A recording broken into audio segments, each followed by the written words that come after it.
We open with a descending shot of the dread horizon. A vivid panorama of blues, purples, and pinks that shift to reds and oranges as we cut through a heavy cloud layer, bolts of kaleidoscopic lightning dancing through them as we continue to descend, hovering above a molten sea, and at the center of it, on a volcanic landmass, marked by a gargantuan orcish skull, we descend into the Dread Fortress, a mighty bastion that has stood for centuries, or, in some circles of study, since the beginning of time itself, within the void. Through winding corridors, past lava flows, deep within the fortress's belly, beyond the breweries, beyond the training pits, beyond the Colosseum itself, where champions fight to the death for glory and honor, we find Grimnar. Tell me, where are you right now, and what are you doing? Grimnar is, as you see him deep in the halls of the Dread Fortress, in a small candlelit office, kind of towering over a doorway and a table, kind of in what seems like an argument. He's a large, 7 foot plus werebear, white polar bear type skin. You'll notice aesthetically he's got burns across his chest and hands and his eyes where they've been singed black. The chest patterns and arm patterns kind of mimicking that of like when you see like electricity flow through wood, like doing like a wood burning, kind of that tree-esque. So he's got these burns that kind of go through him, and he's a very large, towering individual with minimal armor on, but as he is in this room, this doorway, he's kind of locked into a small argument with somebody. Listen, Namat, I need you to listen to me, and I need you to understand me. I know we've talked about this a lot, but you need to go home. We need to go home. You can't run from our traditions any longer. Run from our traditions? How dare you say that to me? How dare you say that I am running from our traditions? When you are here, gallivanting around with your fancy armor and your weapons. I came here for you. I came here to follow you. I study underneath the Arbiter. I'm a scholar and a mage, and yet, why is that any lesser than what you're doing here? Why do I have to go? Why do we have to leave this? You know that taking this shape is not our way. You must accept who you truly are. This is who I am, Grimnar. Why do we have to keep having this conversation? You wish to wear the traditional customs and trappings of our culture. You wish to be a large bear man, and I don't want to be. I don't want to wander around the world swinging a sword and being some sort of martial paragon. You know that was never my way. Yes, I suppose it wasn't. Maybe it is the will of chaos. I don't understand it. I can't understand you, but there has to be a reason. You keep saying this will of chaos, this will of chaos. Look around you. Is this the will of chaos?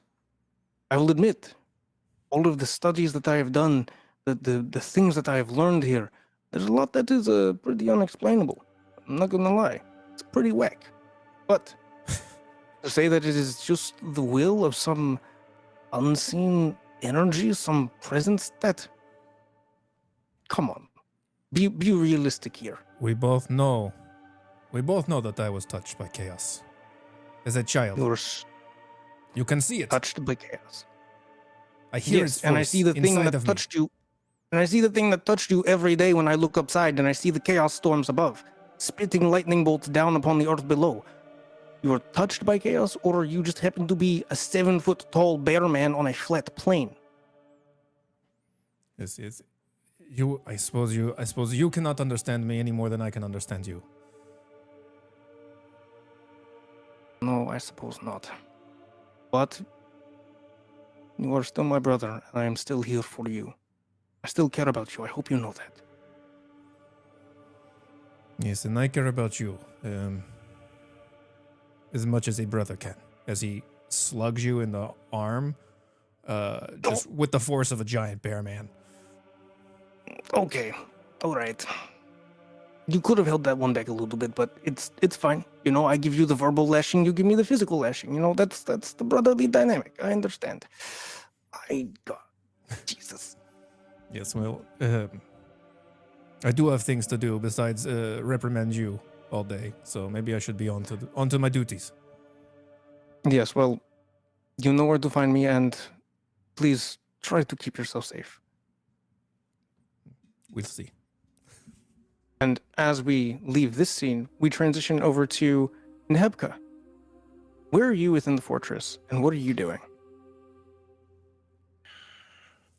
It would be a darker space. Only the flicker of a small fire before them. As the camera kind of peers down, they would see an individual sitting on the ground. Their legs are currently crossed in front of them. Darker skin, dancing off of the lights of the flame. You see bright, almost greenish, tannish eyes to kind of shift depending. They seem to wear various linens wrapped around them in tasteful but suitable fashions. A long headpiece adorned with what seems to be a singular dark, almost like a blood ruby in the center of their forehead, matched with 3 or 6 silver pieces to kind of splay from that around their head. There's a mask that always covers their face, and in front of them is a dark bronzy scimitar of sorts. And that's just in one hand, as it's hovering over the fire, as if she's almost not burning it, but heating it up.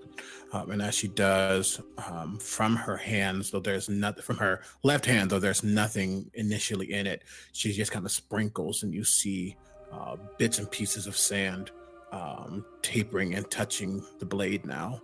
And as it touches, she just kind of whispers to herself, "The sand provides the sand. It is all. It is all that I will need it to be. I may not be where the sands reside, but the sands are with me, for I am it." And she's just almost blessing this scimitar. It seems to be a daily ritual. As she holds it up to the light, just inspecting it. Very soft and just to herself, not really a performance vibe of it. Just a form of meditation almost. That's what she's doing right now. Gotcha. And in this moment, in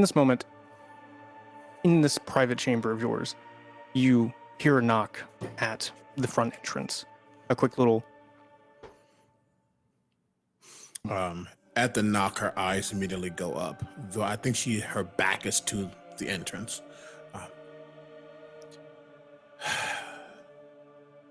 Yes. As you say yes, we see an Aarakocra enter the room. He is shaped similarly to a crow, with a long beak and very padded down feathers, shimmering plumage. His outfit is one of puffy vests, seemingly pantaloons. He carries a rapier at his side and a long billowing cloak in the sort of teal and violet of the Grandmaster's own personal heraldry. You hear his voice. You recognize his presence, and then you hear his voice. And he goes, "Ah, Nehebka, there you are. I was wondering where I would find you, and it seems I found you here in this dark, dank place. Come. We have much to discuss today." And you would understand this as the Dread Commander Kaim. Kaim? Yes, Caim. Thank you. And the notes begin. Mm-hmm. She will... There's a sigh, but not like an exasperated sigh, but regardless, I am in the middle of my meditation. Oh, Is right. it important or can it wait? Well, it's very important. So important, in fact, that I came here personally to give you the information, to give you the news. Normally, I'd say, have at thee and brandish this sword and test your capabilities, which are, I have to say, growing more impressive day by day. But there's been a summons. So I suggest that you go ahead to Commander Stolas's room immediately. There are happenings going on. And as he's talking, it's almost of its own accord, but you see almost like a snake-like. I'm not going to call it a creature, just a snake-like pattern start to slither very slowly towards Kime on the ground. And as they look, it's not a snake; it's just a line of sand that is almost weaving back and forth, almost itching to grab onto something. And in this moment, the something that just interrupted a very sacred moment for her. But after hearing that it's a summons, the sand suddenly stops and will just not disapparates, but just kind of unsettles itself, just kind of splaying around on the floor. I would be there in just a moment. Very well. And Kime turns around and exit the room. But you said you were not facing him, correct? Nope. Can Nehebka see through her sand? No. No, she can't? Okay. Like, unless you say she can, but no, that is not something she, at least not right now. She's not in a form that she is of the sand. I'll say that. Okay. I wasn't sure if this was like sort of like almost like a Gara thing where the sand is literally like a physical and sensory manifestation as well. More flavor than anything, but Okay. yeah, no, not necessarily. Not in this current form, I will say. Gotcha. So then disregard all of that. Kime simply exits the room, and you can hear his talons clicking on the stone as he exits. Cool. And, yes. and you said he is the what to the Grandmaster? He is a dread. He is one of the knights of the domain of dread. So he is of a higher rank than you. He would be like a commanding officer of sorts. Great. Cool. Good to know. And I guess it would be noted that while there's definitely a difference in rank and authority, you don't think she plays into that much, at least not actively. But she will go back to what she's doing, and then whatever happens from there happens. Lovely. Muffy, where are you in the fortress, and what are you up to? So Muffy, she is not at all the height of either of these. She's about 2'5". She is small. You see 1 foot forward and 1 foot moving back as pawed feet of a small, light-haired fennec fox. And she moves swiftly in place around these wooden legs that then lead up to a canvas. And following the gaze from her sharp, bright blue eyes, you can see her focused on this painting in front of her. And it reveals a painting of an almost complete portrait of the Grandmaster. Ooh. And as she's moving around, this is probably out in some courtyard. It's a beautiful time of community. She likes to see who's around, whether it be those she works with, though she doesn't. But she's always so intrigued, but her dedication to the Grandmaster is very strong. And then right as she's about to finish it, she dips this paintbrush into black and she paints a mustache on her face. I think it looks great. There it is. And as you're painting in this courtyard, you notice that there are several other knights of the void domain to which you belong. There are a couple of dread knights walking around as well, and some of them have gathered to watch your painting. Some you see are reading various bits of poetry or studying arcane texts. Some of them are swinging practice swords at each other out in the courtyard. Others simply playing music or just catching a couple of moments of rest. But of the group that has gathered behind you to watch you paint this seemingly at the time lovingly portrait, the minute that you slap the mustache, you hear a couple of laughs, a couple of groans, and one of these knights who walks up to you and he goes, I don't know if they're gonna like that. What do you mean? I think it's gonna be great. Look at it, I even got the detail very correct. There's like, you can see her pores. I mean, yeah, it's photoreal, but the mustache, like, It's a great touch. I mean, yeah, it looks really Some of good, my but best work. some of your best work. Are you gonna put this up at the gallery anytime soon? If she'll let me. Well, if she lets you. And she grabs Hey, hold of this canvas, kind of turns it around to show it more publicly. Proud of this, and you see her eyes just peeking up. And everybody that looks up and sees this painting, they have that moment of recognition where they're like, "Oh my God, that's a stunning painting of the Grandmaster. Why the hell she got a mustache?" Thank you. See, you got to appreciate it more. And some other members of seemingly the Dread Fortress's staff, tiny goblins, occasionally a rogue chinchilla here and there, they all walk up and they admire this painting and they begin to say, "Hang it, hang it, hang it, hang it." All right. She is going to waltz around and probably checking some wooden crates around here and there where she knows that people tend to work around or tools could be left. She's looking for a nail and a hammer. Just rummaging. Quickly, You see this fox like half body in these boxes as she's digging things out. Go ahead and give me an investigation check. Is this the first roll? The first roll it is the investigating, first roll. put up defamation. Okay.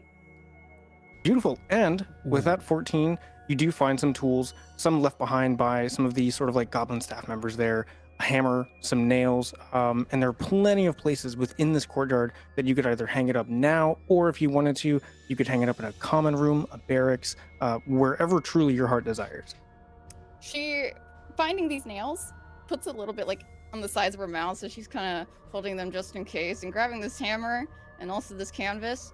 And she goes up to different walls, see which one would, maybe that would, let's try this one. And she goes just back and forth. You can see as this little canvas is bobbing up and down before she finds a spot and she starts hammering her way. And then whenever she is done and steps back, nobody could even really see it because it's only at like 2 feet of height. So. Well, for everybody else of similar height, they will see it and they will all lovingly admire it. But as you finish hanging up this nail, you see a Dread Knight begin to approach you. And What immediately... Wait, what? I'm sorry, what was that? What do you think? Dread Knight kneels down. This is about a medium build, an elvish Dread Knight. And she looks down, she kneels down at this painting, and then she looks at you and she looks back at the painting and she smiles and says, "I've always appreciated your artwork." Stop. Oh. No, I must insist. Perhaps a little higher next time, but unfortunately, Yeah, I think Buffy, you're I'm right. not here to discuss art. There's been a summons. I need you to report to your commander as soon as possible. She gets serious. She places this palette that's dripping paint just kind of under her arm and puts her brush away, kind of in its own sheath-esque thing. Right, where are we meeting? You were to meet your commander, who I believe is Stolas, if I'm not mistaken. He's probably within his equatorial, so I would head there, and he will debrief you further. Well, it was fun while it lasted, she says, and she kind of nods. She starts walking in the direction that she is needed to go. Oh, and Muffy, Yes. keep that creative spirit of yours alive. You couldn't get rid of it even if you tried. I have a feeling that we're going to need it in the coming months. And you see her face drop as she then turns to walk away. Huh. She takes note of that. Brow furrows a little bit, but she continues. Alrighty. So now, all of you have been collectively given a summons, and you make your way to Knight Commander Stolas's equatorial room. Now, as you enter this room, you have to walk through a series of hallways that progressively get brighter and more magical. And you all recognize this as you are now entering part of the domain of dread, but this is where most of these scholarly pursuits happen, where the study of magic occurs, where research into the void and into chaos continues. This would be the realm of the Arbiter, where he mostly presides, along with his own personal retinue of knights and researchers. Grimnar, this would be where your brother would be more often than not. But as you all approach this equatorial, you are greeted by a circular door that seemingly takes the form of a spinning spiral arm galaxy. And as you approach, there is a large orb, roughly about the size of Muffy, that has a singular slit eye in the center. And as you all approach, the eye glows, and it says, "Address yourself." Muffy. And one of the eyes begins to glow. Do we have to do this every time? It's Grimnar Stormclaw. Every time. Another light glows. You're so tall. You're so short. Nehebka, guardian Well, of Pharaoh's Rest. The eye blinks 3 times, and the door spirals outward. And you find yourselves now inside of the equatorial, this circular room, and you all cannot help but be caught, or your eyes catch the plethora of ornate brass and silver and gold instruments, all of which designed to study the stars for astronomical pursuits. There are an equally large number of tomes, each one lovingly bound, seemingly in pristine condition. And as you all are entering this room, if anybody would like to make a perception check, you are welcome to do so at this time to see what is on those books. Of course I do. Absolutely, duh. Roll dice. Roll D6s. What do we got? What do we got? Oh, that's not good. With a 25. My goodness. So She perceives. she perceives so much right now. Grimnar, as you enter the room, perhaps it's the shine of all of the instruments, perhaps it is the dangling or the hanging forms of celestial bodies and gaseous sort of like cosmic masses that are up on the roof. Like as you look at the roof, you notice that it's almost like you're looking directly into the void itself, where you can see different patterns of constellations, different sort of, again, like astronomical celestial bodies. But for Nehebka and Muffy, you see that on these books are incredibly detailed notes about planar travel, divination using the stars, divination using forms of chaos, and how to manipulate that energy to better to achieve more accurate divination results. You fully recognize this as a highly detailed pursuit of intense scrying here.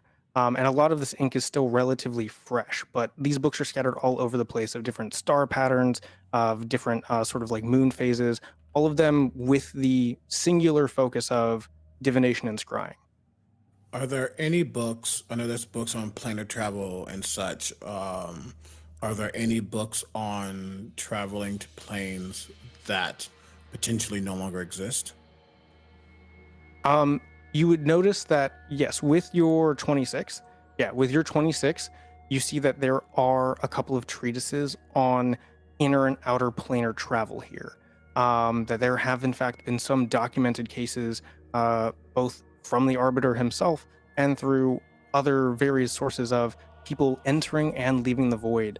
But you notice that all of these are rather meaty and the sort of subject I think that you would understand. Actually, you know what? Go ahead and make me an Arcana check while we're talking about the contents of the book. Okay. Is this a reactionary check? Asking for a reason. I don't think it's reactionary. I think it's more of trying to understand sort of like the magnitude of the magic or the sorcery required to do that sort of like planar travel. Like Great. if you can understand sort of like the glyphs and the sigils and the runes and everything. Then you would as her eyes look over, you just see like very softly a couple, like the tiniest pieces of sand just start to float around her, around her head, around her body, almost as if it has a life of its own, and then they'll quickly fall away as she casts guidance. to give her a little bit of a oomph on this. Beautiful. Okay, so that is plus. How do I? Ting tang. I'm just gonna do this. Do it live. 21. The beautiful four. The beautiful four. So yes. So with this 21 on your Arcana check, having analyzed some of these sigils and runes even further, you get an understanding that in order to travel in and out of the void with this sort of magnitude of power, you would either need to have an entire domain. So essentially, you would need to have an entire court of mages, or you would need to have artifacts of incredibly potent power.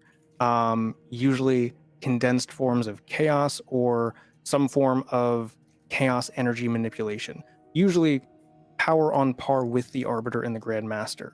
Not impossible, but you at least get the understanding that at your current state, you probably couldn't do it unless you had a lot of help. Okay. Her eye would just look over there for a moment. Then she'll look back to wherever she should be looking at. In the center of the room, there is another Aarakocra. This one a bit more ruffled than Kime was. Another raven, but instead of being dressed in sort of like a fanciful, almost like a musketeer's outfit, this one is dressed in heavy robes with many sort of golden discs with constellations, sigils. He holds in one hand a quill plucked from his own feathers, and in the other hand, he's holding a magnifying glass and he's staring up at the ceiling. He says, "Oh, well, that's not right. That's seemingly off a little bit. Oh, this can't be good." And he begins to jot down some notes. And as you all approach, he says, "So good of you all to join me. And apologies for the short notice, but as I'm sure you've all heard, there's been a development." And he puts down his quill and turns around to face you all. And you all are now looking at your commander, Dread Knight Stolas.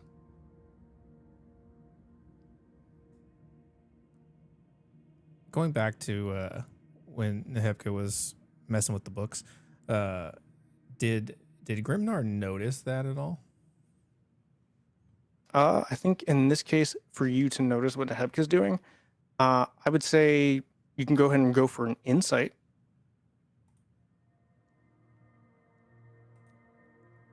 Ooh. And then Nehebka, were you trying to be stealthy about this? Is this going to be an opposed roll, or are you going to... think so. I just think it was a natural because her eyes see a lot. She's very observant. Wink. Mm-hmm. And I think if anything, you would just notice her eyes clocked something. You would have saw some of the sand react around her, even if it was just tinier particles. And then you would see her kind of become that soldier, that keeper. Look back. So you definitely notated something, a shift. Okay. Yeah, then definitely Grimnar, I think you would have noticed that with that 19 insight right there. You would have noticed either through reflections in light, you would have seen some of those particles of sand. You would have seen her eyes staring at the books on outer planar travel. I think kind of maybe as the commander begins talking, being the kid in the back of the class, I know that you are anxious to leave, but perhaps it is not the will of chaos just yet. She doesn't move, but you definitely see almost, because and let's just say there's almost always an aura of sand around her, whether it's active or not. It's just always kind of there. Some of it gets very spiky for a moment as you speak about that, but she doesn't say anything. Yeah, point taken. Just notices the spiky sand. Just kind of folds his arms and waits. And then Muffy, anything that you're doing in this moment before Stolas goes further into his explanation? Aside from seeing the descriptor of what these books are, that would have just caught her eye enough to waltz around, not touching anything, but just to peer closer at the different knickknacks that are around here as well. It's very intriguing, and a lot of it is that here's a desk and here's her eye level. So she's seeing everything, and she sees little specks of dust from sand that are just starting to lay in these areas from Nehebka. And I would also say that in addition to what you can see, You notice that of the drawings within these books, they are lovingly hand-drawn. Something of a relationship or something of a bit of camaraderie that you share with your commander, and that you both have a sort of penchant for art. His is more focused on, of course, the stars and constellations. Yours on seemingly all facets of the illustration. She peers in and just speaks up, not even looking at anybody, just loud. All right. How long did this one take? Oh, I can goodness. see all of the lines. The stippling and the lines, it took me so long to do. I had to request special It ink does. from... Oh, thank you. Hmm. Thank you so much. Well done. Oh, right. Right. We'll talk about painting later. Right. Yes. Right. She Anyway. straightens up again. So, I'm sure that you all have been summoned, and yes, the development... and you see him furrow his brow, and he looks back up at the sort of seemingly the stars where he was staring at a minute ago. Something is shifting within the void. Something that is quite concerning. And it couldn't be shifting at a far worse time. As you all know, the void is, well, massive. And he holds out his hands as if to imitate the scale. And we all are but, and he holds out a hand toward you, Nebka, we all are but tiny motes of sand in the greater space of this place, the void. It's a lot. And as it spits things out and brings things in, threats change, lines change. The status quo ebbs and flows. It is with rather unfortunate tidings that I have to say that currently the Grandmaster and the Arbiter have had to depart the Dread Fortress for reasons of their own, but from a meeting that I had, which realistically could have been a missive, like a little letter or something, they have to go deal with something. And hang on, and he reaches into his robe to pull out the notes that he took down. Something big that could kill us all, end quote. And he puts it away. So, while they're dealing with their world-ending catastrophe, I unfortunately have to let you all know that we have a separate world-ending catastrophe to deal with. I know. Not even that. These things always come in twos. Always in twos. It's so strange. So strange. But I've been doing far too much scrying, far too much divination. I've been casting bones, I've been reading tea leaves, I've been consulting cards. I even tried looking at some sort of apparatus that gives you color projections, and that one just made me dizzy. But suffice to say, all of my scryings are pointing that shadows are growing at the very periphery of the void, the very edge of it. It seems bizarre that such a thing would happen, but I fear that this may be an enemy of old. And he grabs a book, and he looks at all of you as he's going to grab this book. You all are familiar with the Shadow King? And he kind of like goes like... Yeah, of course we are. Yeah. But he's dead. The Arbiter killed him. Right. Just blinks. Right. So, Shadow King, dead, right? Scattered across the void itself. So we believed. And yet, all of my divinations and scryings, they're suggesting that his power is accumulating. It's growing out there. And I don't know why. Now, I brought this up to the people that matter, and they said that it was something that needed to be investigated immediately. So they've mobilized the Void Domain.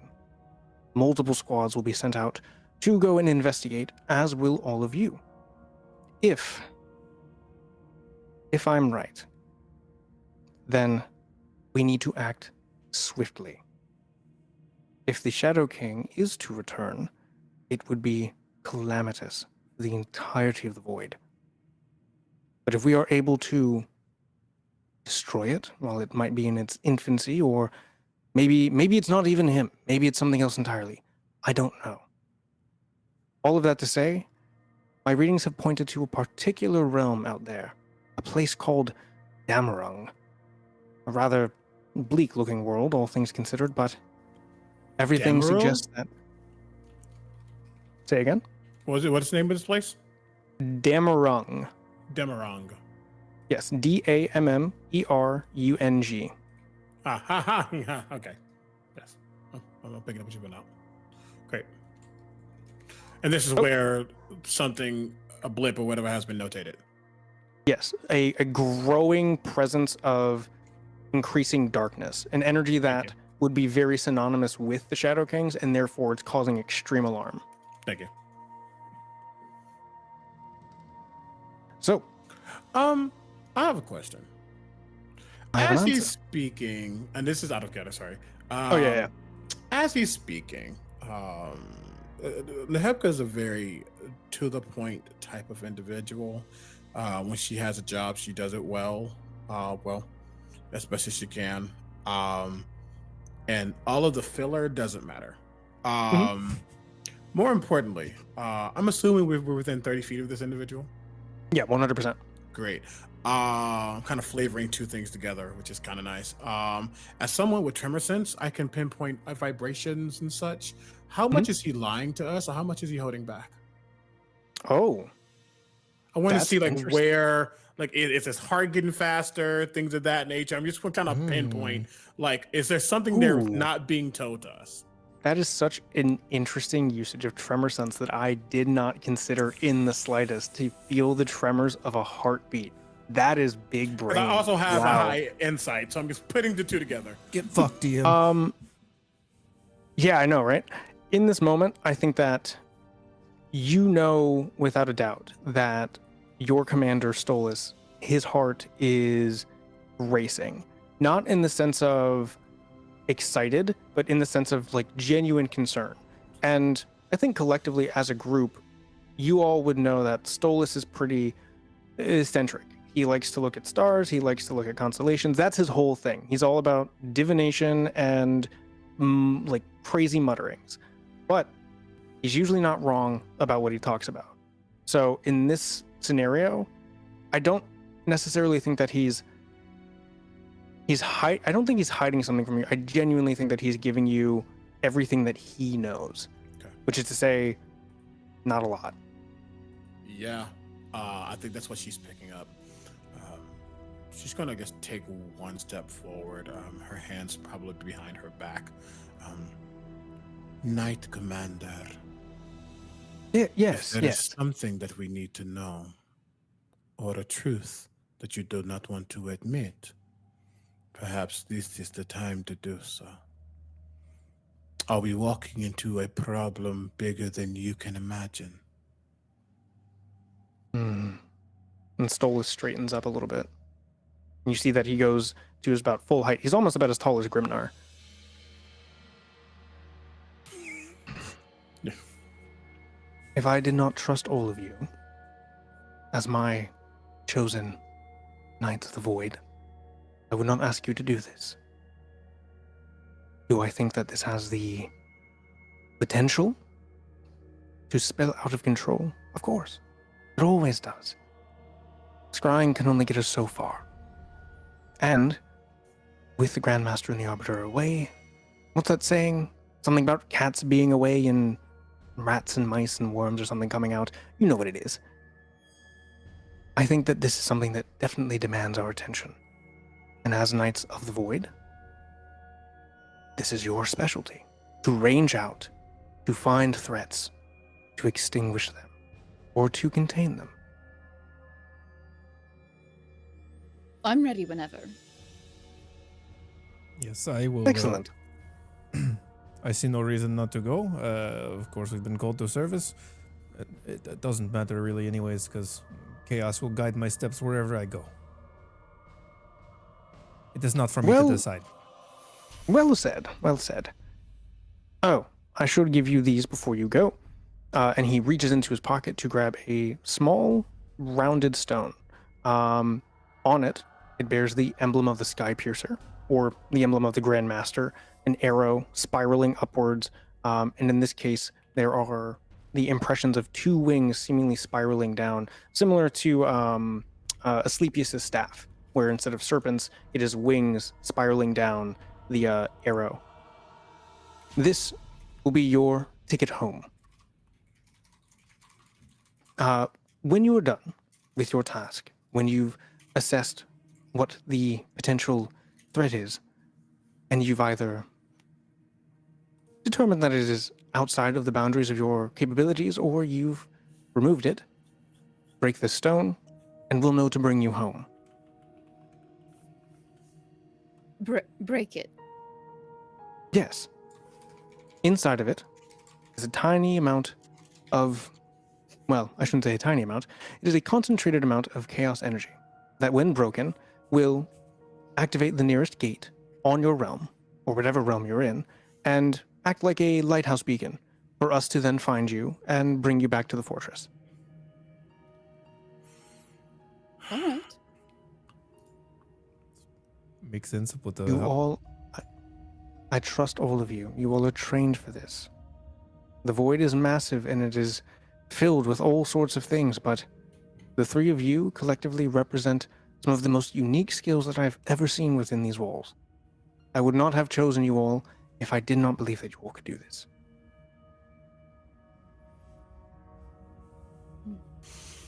Then let us be off. Good. Feel free to conduct any, feel free to collect your arms, your armor, perform any last-minute rituals you need to do before you depart, and then when you are ready, head to the planar gate room. Oh, Did he hand the stone over to anybody? Yes, does anybody want to take the stone? I feel like she would hold her hand out, And Stolas gives you the stone. that's and then she puts it where her she keeps like little things of paint. And do be careful, if you break that once, it is a one-use thing. So if you break it, You got it. No. you break it, you're coming back. Grimner always Don't treat me gonna like a child. he's gonna walk. Well, I over- mean, I say that only to mean if you break it and you're alone, you will be abandoning your other companions here. Oh, And then we'll have to go got back and you. find Oh, noted. That's all. Anyway, does anybody have any other questions before you go? Grimnar would he would actually just walk over to Commander Stolas, and he would kind of take him to the side and just looking over his shoulder. Doesn't really want anyone to hear, so he's trying to kind of whisper as much as he can, but like, you will look after my brother while I'm gone, Certainly, yes. because he is an idiot. Oh, well, yes, I will look over your brother. I mean, chaos will guide him, but it can only do so much. Well, if chaos guides him in the wrong direction, then I will be sure to put him on the right one. Well, that's all I'm asking. I'm just keep an eye on him. Don't let him stay up too late, or I don't know. Anything else that I should be worried about? Does he eat junk food? Does he like to raid the pantry at 3 in the morning? Sometimes he gets a little gassy if you let him have cheese. I don't recommend it. Oh. That's more for you than for him. And I'll be sure not to bring him into my equatorial when he's had lunch. Thank you, Grimnar. No problem. Alrighty. Yeah, passive perception of 24. There's no way she didn't hear it. Just so we're aware. Okay. Not that it matters, but Flexed. He's you didn't go super far away. He's a so- large bear. He's probably He has the screaming. voice that you feel before you even hear it. Yeah, Right. you got You tremor feel that sense. tremor You sense, can you're picking it yeah, up. you can pick that Oh, up. yeah. Oh yeah, the tremors Whoa. in his throat. No. Yeah, I don't think that's anything. Well, she probably goes back to her. Well, I have a question. Mhm. Where she resides when she's not in the Dread Fortress. How far Yes. away is that? Ooh. I would say that... I don't know. I would say that within the fortress, so similar to where you all are going to the portal relay room. Yeah. Because your realm, or because this area that you reside is within the void, but not within the fortress itself, you would more than likely use the portal relay to get to that space and then come back as needed. Okay, then I don't think that would happen, but I think at the very least she would just do some last rites to Okay. herself, some mantras or some meditation, 10 minutes tops in her room just to prepare herself. And then she'll come back and she hasn't grabbed anything. I mean, she has her scimitar always on her side, and then various like pouches and things, but it doesn't seem like she has much in that realm. And then Muffy, what are you doing before you head off to the portal relay? She would go back to her quarters, and it's not armor per se, but it's like a little bit of plated armor. So she would It's like a plate. yeah, it's like the strongest armor in every video game. So that's where her AC comes from. Yeah, and yeah, the she invincible puts that single on. blade of diamond armor. Exactly. Yeah, you get it. But she would do that, and almost like as if it's a ritual, how somebody would go and sharpen their weapon or wipe down their blade. She's cleaning her paintbrush Oh, I of love any of that. the paint and stuff, and so she's preparing her weapon before she kind of glides her finger down and then onto the bristles, and it almost cuts her just a little bit. Oh, I forgot how sharp that gets. And then she would pocket it into her sheath for this paintbrush before setting out with any of her normal adventuring materials that she would have on her in a small pack. Excellent. And then Grimnar, what are you grabbing? What rituals are you doing before heading to the portal relay? Yeah, Grimnar would he would actually climb all of the steps and exit the Dread Fortress. He would first go up the steps and he would walk through the giant orc skull mouth onto the plains of lava and stare directly up into the sky, into the chaos storms above as the lightning crackles with like a multicolored electricity. He would just look up and just kind of to himself, please guide my feet and give me the power to accomplish your will, as he kind of says a prayer to the sky, and raising a hand, a bolt of this lightning would strike his hands, and his fingers are black and singed and blistered already, scarred from presumably years of doing this. So it really doesn't phase him in any way, but he would just simply feel the heat and the sensation and then return to the portal room. And as you're staring up into that sky as the lightning cracks, in this immediate moment, as you reach out and speak to the void, is there anything that Grimnar is hoping to hear back? Is there anything that Grimnar is hoping to happen, whether it's a distant rumble or a flash of lightning? I don't know if he's looking for anything specific, but he does listen. He listens for any whisper, whether that's a crack of lightning, whether that's a verbal word. He does in that moment. He's always searching for something in that chaos, something to guide his path, to give him a purpose and tell him that he's on the right heading. Something, anything that he can determine as, maybe not definitive, but to him maybe definitive. I think in this moment, instead of doing some sort of luck check, I actually think I'm going to have you make a religion check for me. Oh yeah. Beautiful. 21. So with this 18, or with this 21, my bad. Yeah, I didn't even see the bonuses. With this 21, as you send out this sort of this request, this prayer to chaos, the sky above you, the clouds, there is at first a gentle rumbling, seemingly coming from the edges of this chaos storm above. And that rumbling gets louder and louder until it seemingly forms right above you. And you see little motes of lightning dancing, streaking, not striking you, not coming near you, but just enough to where you might think to yourself, I wonder if it's watching, I wonder if it's paying attention. Noticing that, I think he would just, having been struck by the lightning and still feeling that sensation in his arm, something he's kind of grown accustomed to. I think he would just to allow me to be your vessel. And I think that's all he would say. Alrighty. So, you all now rendezvous.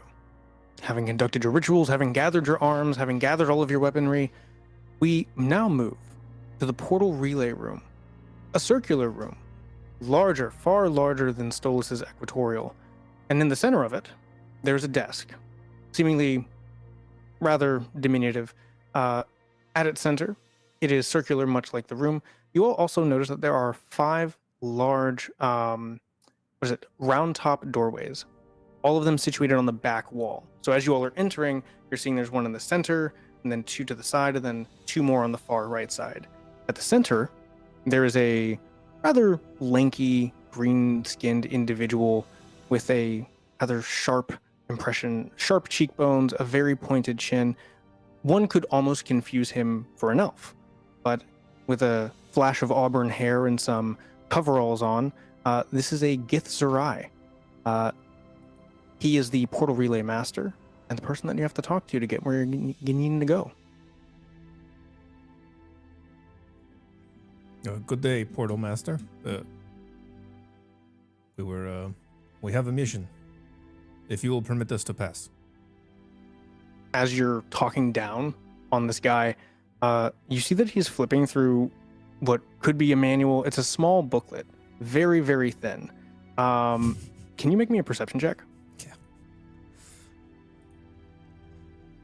Oh, that's not good. That's all right. You notice that at the very least, this thing that he's flipping through, and also he is completely ignoring you. This thing that he's flipping through is not a book. It's not an instruction manual. It's nothing important. It's just a series of pictures on a page in little boxes. It looks like some sort of like heroic barbarian fighting some sort of hydra. And as he keeps flipping the pages, like, yeah, he's reading a comic. I love him. He's got another stack of comics next to him. There's a couple of models on his desk of various sort of like ships, like Spelljammers and various Skycraft. And as you're like, we have a mission, he just flips a page and is like, who the hell draws this stuff? This is awful. Did you not hear him? He's gonna look over at Muffy and did he not hear me? You heard me, right? I don't see how not. And then she's looking up at him. Actually, how tall is he? He would be around like 5 feet. All right. Like, yeah. I was wondering if he was a little bit closer. Oh, he's seated. Yeah, he's seated right now. While he was flipping through this comic, she would have at some point kind of come around to just catch a glance of what it's about. And as you're looking at this, you see that it is more or less a loving parody of Conan the Barbarian. Just a giant barbarian with a large horned helmet, going on quests, slaying monsters. There's some giant pile of gold, and the art looks great. It actually looks pretty solid, but it is definitely cheesy. Nowhere near as photoreal as anything as Muffy has ever done. Almost like a childish, cartoonish quality to it. And he would hear her like guffaw after she just got asked this question. And so that like jolly, deep, warm laugh of she would be right behind him. But then, and he's suddenly caught off guard by the sudden laughter. He's like, "Hey, what the hell?" Well, so now that we have your attention, and she points like his gaze up to Grimnar. Oh, jeez. Sorry, but I didn't see you there. I was in the middle of my book here.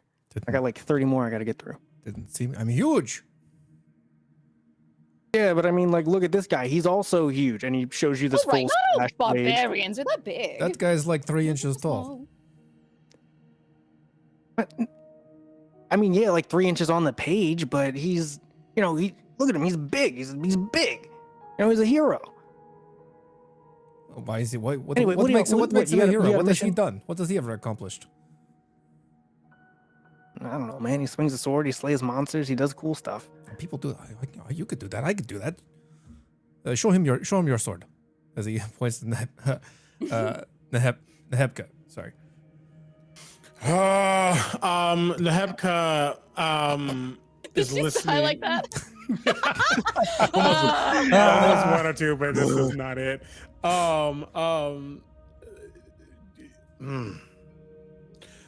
We'll look down at sword. We'll look up at this creature, this individual. The sands have guided us here in the sands.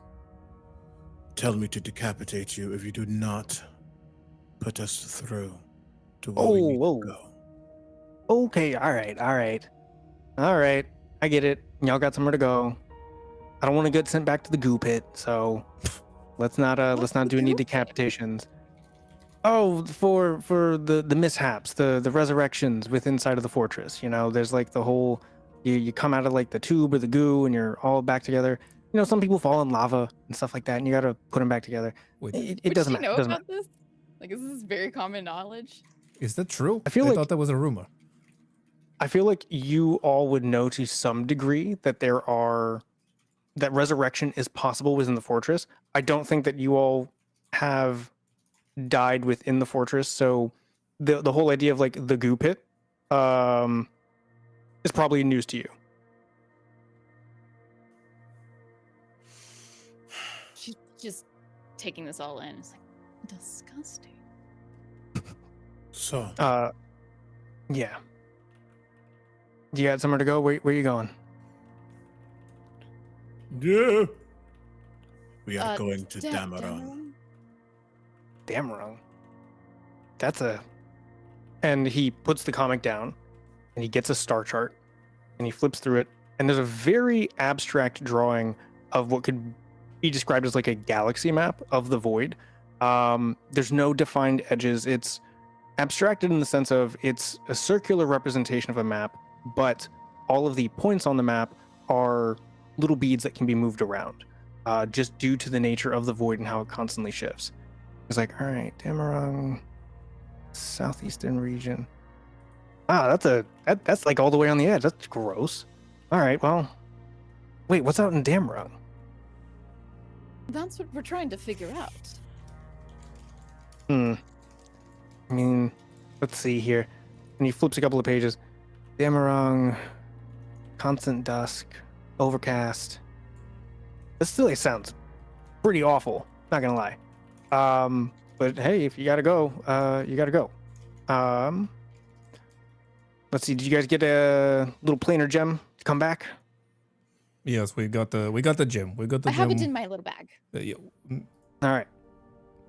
Let's see, DÄMMMERUNG. What do I need for DÄMMMERUNG? I need iron. I need dirt. I need a lot of iron dirt. Okay. All right, I'll get this portal open. Need dams. And I need dams. I need a whole dam. Right now I need stone. And as he starts to gather all of this material, he brings it over to one of these planar gates. And he begins to put it down in front of him. And he runs back to his desk, grabbing what looks like a large spoon, like a man-sized spoon, like a cocktail mixer. And at the end of it, it's not necessarily like flat like a spoon, but almost like a basket weave orb. So like a giant, almost like a cotton swab made out of like filigree, right? And he walks over to this and he begins to chant as he is willing the coordinates that he has memorized of where DÄMMMERUNG is. And for anybody that has any sort of magical affinity, you're welcome to make an Arcana check to have a better understanding of that spell if you wish to try to replicate it later. I have a +1 for some reason. Yeah, I would love to do that. I'm like, I know a certain person who might want to do this. I want to do it. I don't really care. Good job, I'll do Muffy. it, but I don't really care. That's a 12. That's a 12. So this could actually be relevant to Hepka. As he's speaking and creating this portal, Mhm. he's not only providing descriptors of the realm, but you hear him giving exact coordinates, almost like, like a 5-digit X here, a 3-digit Y there, a 4-digit Z, and you now understand that in order to travel throughout the void, you need to have knowledge of exactly where you're going, in addition to those descriptors of where it is that you're heading. Otherwise, you could get lost in the void for who knows how long. But as he's chanting this, and as the verbal components of the spell begin to take effect, the materials suddenly ignite, and he jabs them with the filigree swab, stirring them more and more, creating sparks, creating heat, creating suddenly a red light, and that spins and spins and spins, and then he jabs the portal door with this material, and it suddenly fans out, filling the entirety of the central portal door. There's a large as suddenly air is sucked in and then pushed out, and the Githzerai puts the swab down, pats himself off a bit, and he's like, "Well, ZZ Top, you did it again, you bastard. Another beautiful portal. All right, there you go." I just need y'all to know, for anyone who has ever watched Jackie Chan Adventures, I could not picture Uncle as he's chanting. Oh, yeah. That's exactly right. That's not Yeah, getting. 1,000. That's actually fantastic. 100%. No, what a throwback. Like, oh man, I feel like I need to sidebar and just be like what the basis for ZZ Top was, but we can do that later. Because that's like nearly spot on. That's like really good. But yeah, so the portal relay is open, and you all are welcome to enter. And as ZZ Top is heading back to his desk to continue reading comics, he quickly he's like, "Oh, right. While you guys are out, helps make my day and my job a lot easier. If you guys can bring back any trinkets, maybe other comics, anything like that from the places that you all go, I'd appreciate that a lot. I'll look for great art for you. Please do. It also helps reinforce where you're going. The more stuff that we have from a place, the easier just to go back to it." Does dirt work? Do you want some dirt? Yeah, dirt from a place, we love it. Metal from a place, we love it. But please don't bring me any sort of fecal matter. Please stop. I don't need fecal matter. I don't need that. I need How many natural times have you had substances. it? What was that? How many times have you gotten it? He looks over and Isn't the goo pit? no, they're not. Well, wait. Oh God, do they put dung in the goop? Oh my God. Is it the poop it? Oh, you're very witty. Habak has a negative charisma, does not understand what's happening right now. It's just ready to go. But she's quiet. She's not judging vocally. Yeah, not vocally. I don't think Even it's. worse.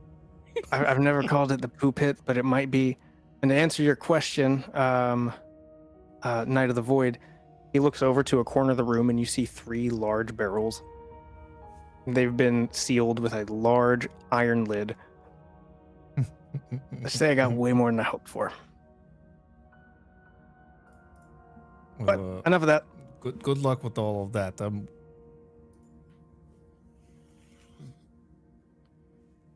I do an insight check Yeah, go for it. to see if there's something he wants to tell us, but he's not? Okay. Ooh. He's got so many secrets. See, With a 15. Okay. So what ZZ Top has failed to do here in this moment is he has not actually given you all sort of like the safety, or like he hasn't really explained the what to do and what not to do of planar travel, especially through the Dread Fortress. He's sort of just opened up this giant door and been like, "All right, have fun." It's up to you. Wait. You actually haven't even told us. How do we know how to get back? not. Oh, right. How do we not die? Keep your arms and legs inside the vehicle at all times. No flash photography. What else? When you are going through the planar vein, sorry, I always wanted to say that. When you are going through a planar vein, stay within the vein. Do not try to touch the exterior of the vein. Do not try to swim on the outside. Portals are safe. If you're going through a portal, you're going to get exactly where you need to go. And if you have that little relay stone, you're going to get back just fine. We can track it. We know where you are. So if anything goes south, we'll know exactly where you last went. We can send you either back up or pull you out.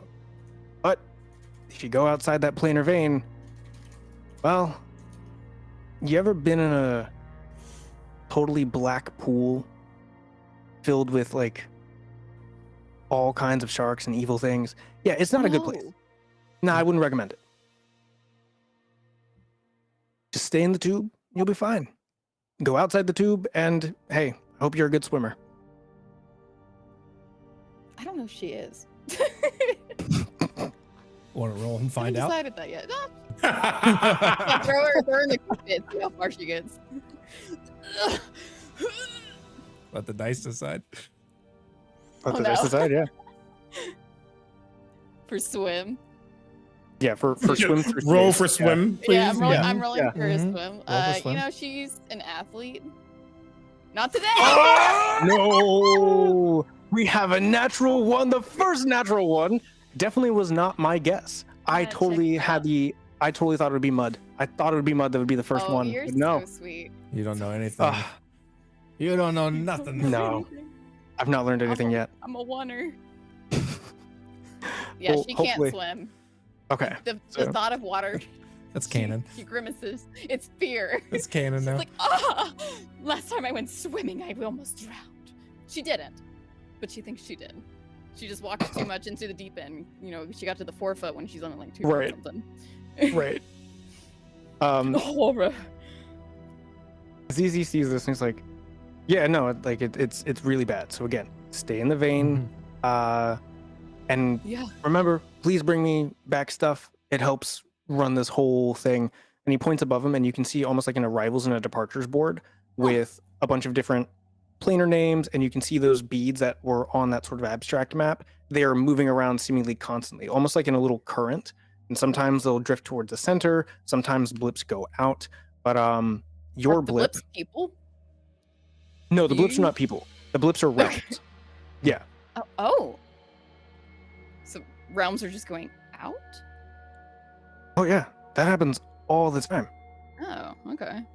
Sorry, that's Sam asking. Oh, and you'll recall that Stolas said very, very quickly that things come in and things go out of the void all the time. Yeah. And it's an ever-changing expanse, which is why mapping it is super hard, and why ZZ is like, please don't bring me poop, just bring me everything else. That way we know how to find it. Not to find, yeah. Yeah. All right. Anything else?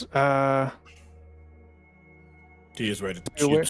She is looking at the portal and ready to go through. Let's go. Hey, don't let me hold you up. But remember, DÄMMERUNG is Right. overcast, and it's like always dusk there. So if that matters to anybody, weather seems to be rather just constant overcast. That's really weird. Less likely chance of sunburn. We're not there to take in the weather. Well, you know, sometimes it helps. That way you're not dropping into like an acid rain, you know? Fair Anyway, That is bring me back more appreciated. information. Have fun. Don't die. All right. The Hep has And already she's- walked through. enough. Let's go. She is Into the following portal. behind.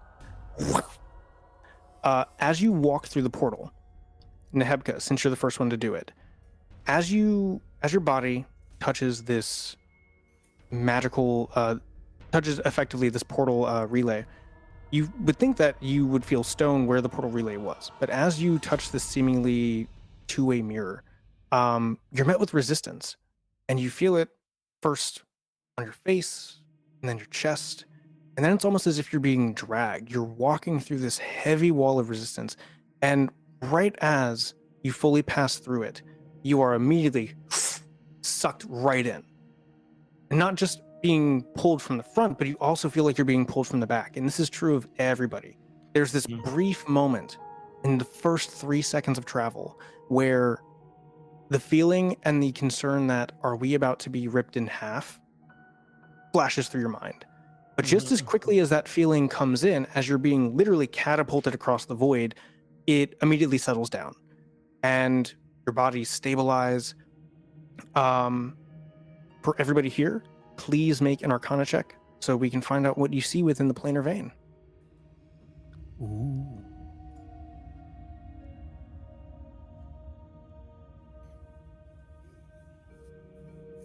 Okay. So, we'll start with Muffy and Grimnar.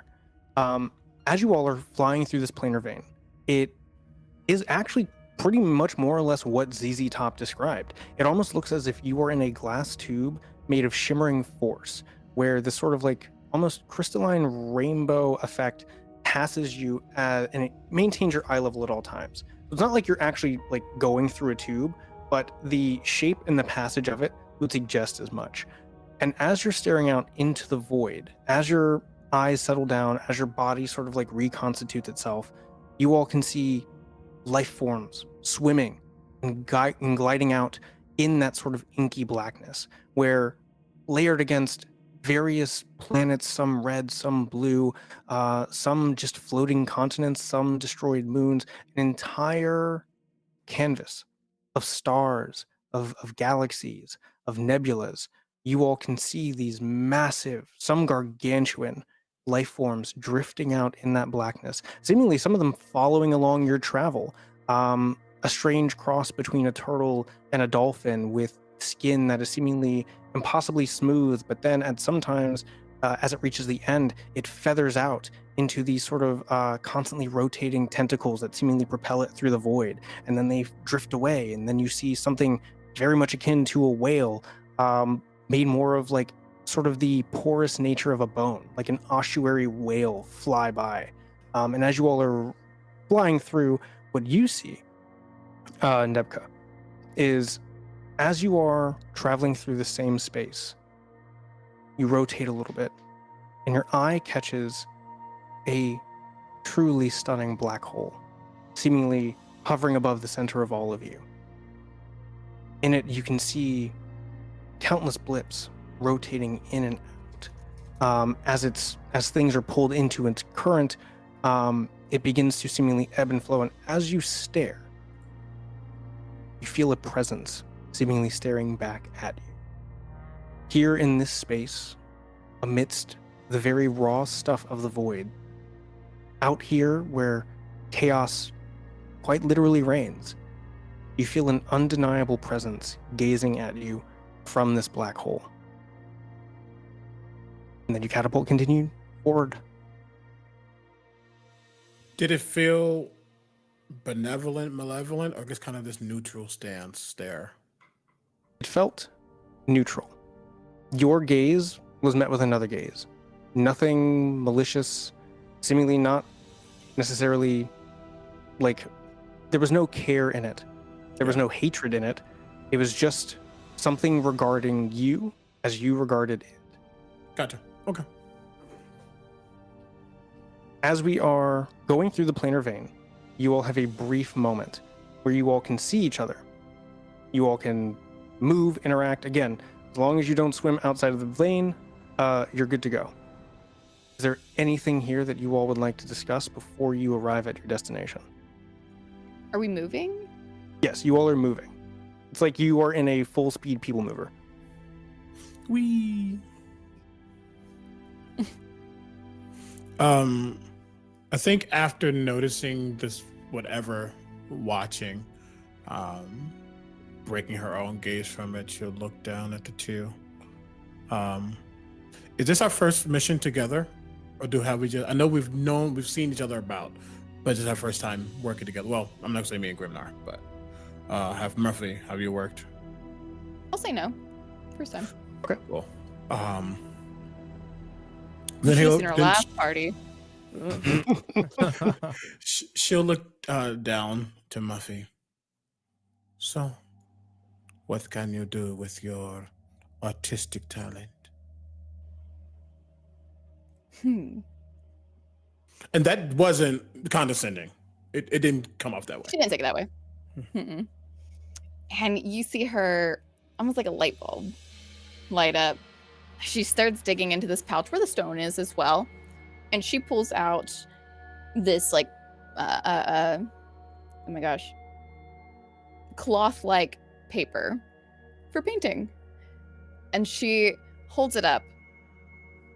Could you take this? And hold it like this. Beautiful. And then you see her take out her paintbrush. Doesn't look like anything. Just a paintbrush. It's got a brown wooden handle and a very muddled, used to be much more white haired tip because of different colors. But it's pristine, no matter how much she has colored with it. It's not, the bristles aren't frayed. But as you are holding that in front of her, she steps back a little bit. And then she lifts this paintbrush, and as the bristles just so barely touch this cloth-like paper, it cuts through so quickly and finely. And now you have two separate pieces. Ta-da! So that But is then look, yeah. and then she moves her hand through the bristles, and they're soft. Oh, love it. That is a warrior within you. Yes, there is. Then perhaps said warrior should be protected. And she's just going to splay her hand, and you're going to see almost dances in the air, where suddenly there is a small bit of sand that is just circling around her hand. And she'll look at you. Are you a fan of consumption, or would you like it to just take hold? I mean, I consume a lot of food and water.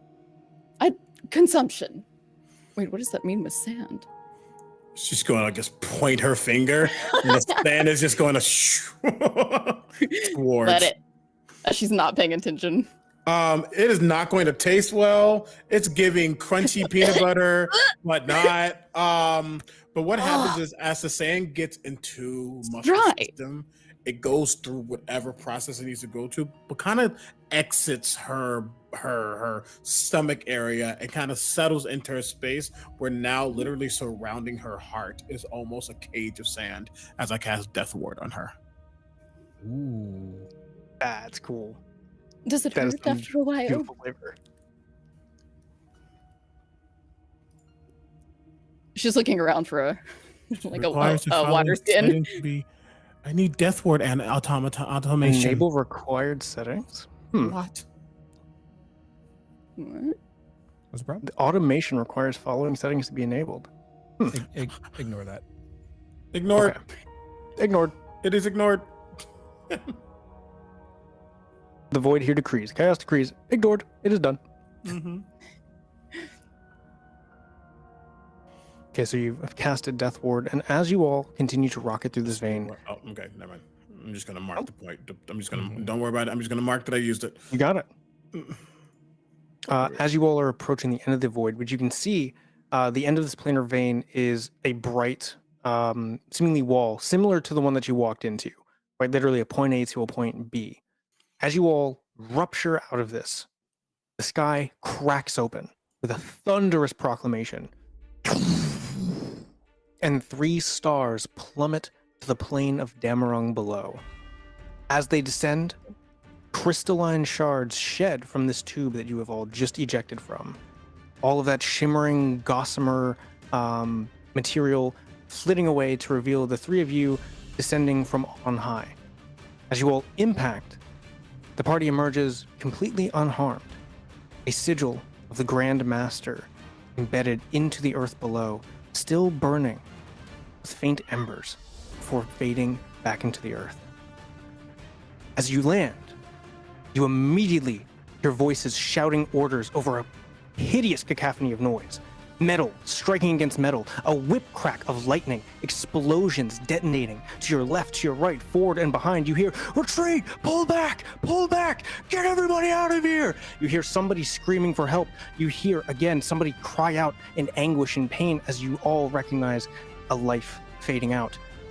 And we're going to go on break. You all have landed, hearing the cacophony of noise. Quick, everybody, make a perception check. Ooh. I'll do that while I eat this lovely hero's feast. That is so ghetto. That is so ghetto. Let's see. Oh, you said perception? Oof. Nice. Yee! Whoa, let's go. All right. So, with the majority of you having succeeded on this perception check, one thing immediately stands out. As for what ZZ Top had said about point A to point B, you all find yourselves in the middle of a battlefield.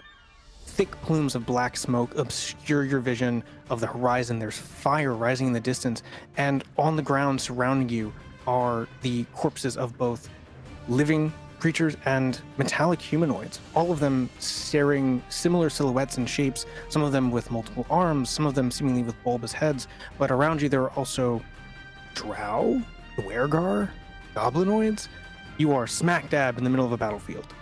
Directly ahead of you, you can see metallic banners floating in the distance.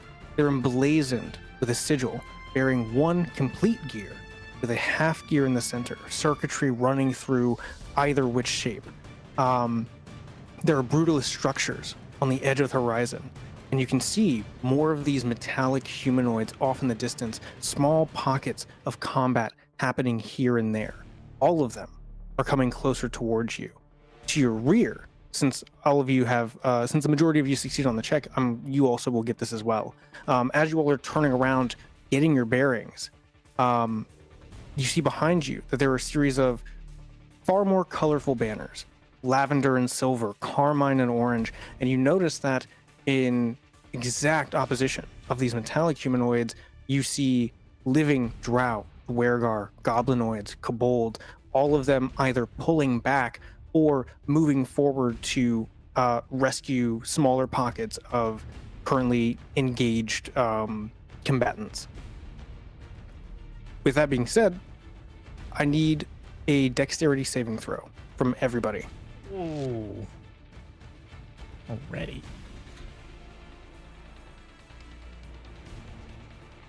Man. Middle of the road rolls tonight. All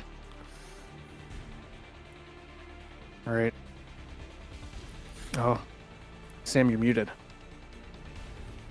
Oh, sorry. I You're good. have. Oh, wait. I have a dex saving throw, but it looks like it's specific to something. Oh, I didn't. I'm Oh, assuming actually, yes, I can barbarian. do this one. Yeah. Yeah. As long as I'm not basically blinded or something. Whoa! 20? Double 20s? Double 20s? I got the first net, and I got another net. Double spectrums. First nat 1 and 2 nat 20s? Are you oh my I've never goodness. We have to seen honor that. that. Come on. Yeah. I've seen 2 nat 1s. I've rolled 2 nat 1s before. I've never done 2 20s. Tasty. You know what? I'm going to honor this. So here's how this would have worked.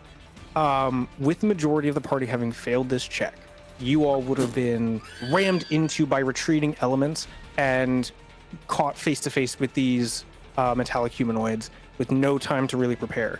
With this double nat 20, with how nimble you are, with this sudden awareness of like, oh, we are in a bad situation, you manage to coordinate Grimnar and Nehebka and dodge through all of these stampeding bodies running past you. Your tiny frame nimbling and ducking and weaving between legs, jumping over shoulders, and you manage to keep your entire squad safe and on their feet just in time to see a group of 6 humanoids roughly 60 feet away from you.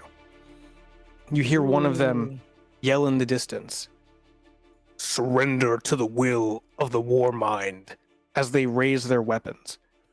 you all now have the opportunity to do whatever sort of pre-combat stuff you want to do. I guess the best way I can describe this is this would be considered a surprise round, because you all can very clearly see that there is a threat coming towards us.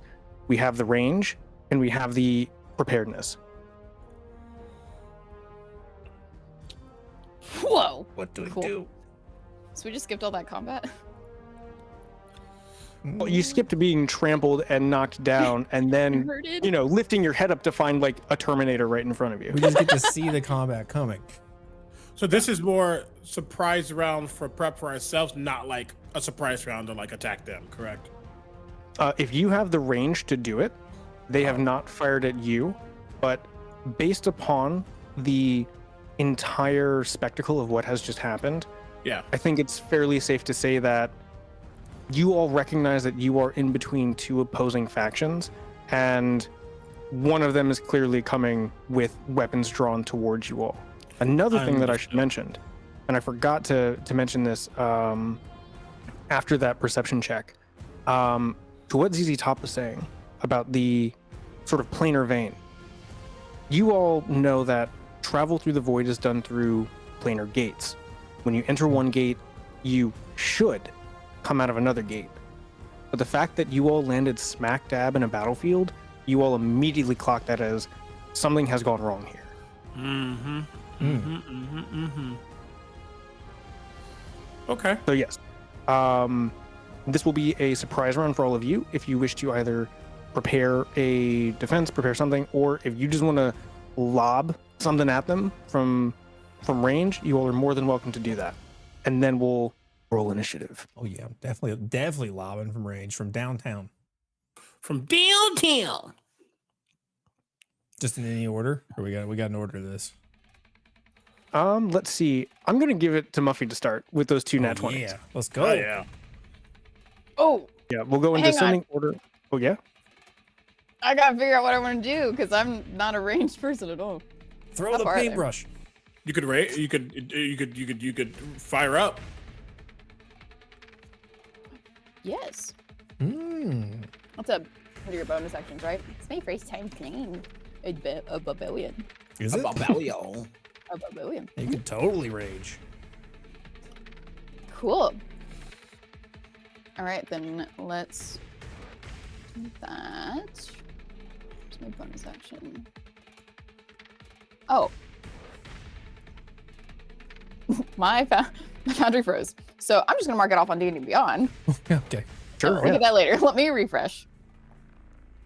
And while you are refreshing, for some quick descriptor, amidst this war-torn earth, and atop these bodies of flesh and metal, you see that as the squad is approaching, they have glowing magenta eyes, some singular, some a pair of eyes, some more than that. They are seemingly mixed in design. You notice that with the So it's not like a corpses racial from- trait. It's like a Say hodgepodge. again? Yeah, it's very much a hodgepodge. And judging from the corpses on the ground and the metal humanoids that you see approaching you, you notice a dwarven Dwergar torso attached to elven legs with, multiple human arms.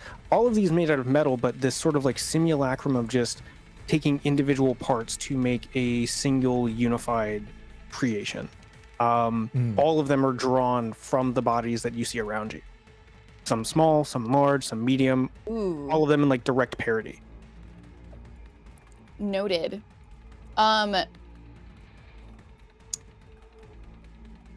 What does rage give you more feet of movement or no? No, it just gives you I a resistance to remember- the damage types.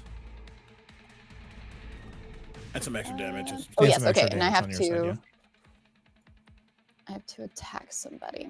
Sweet. She's get going attacked. to. Huh? I said, or get attacked, yeah. Rouge. Oh, wrong thing. She's gonna run up, pulling this paint palette off of the back of her like armor plate. Mhm. As she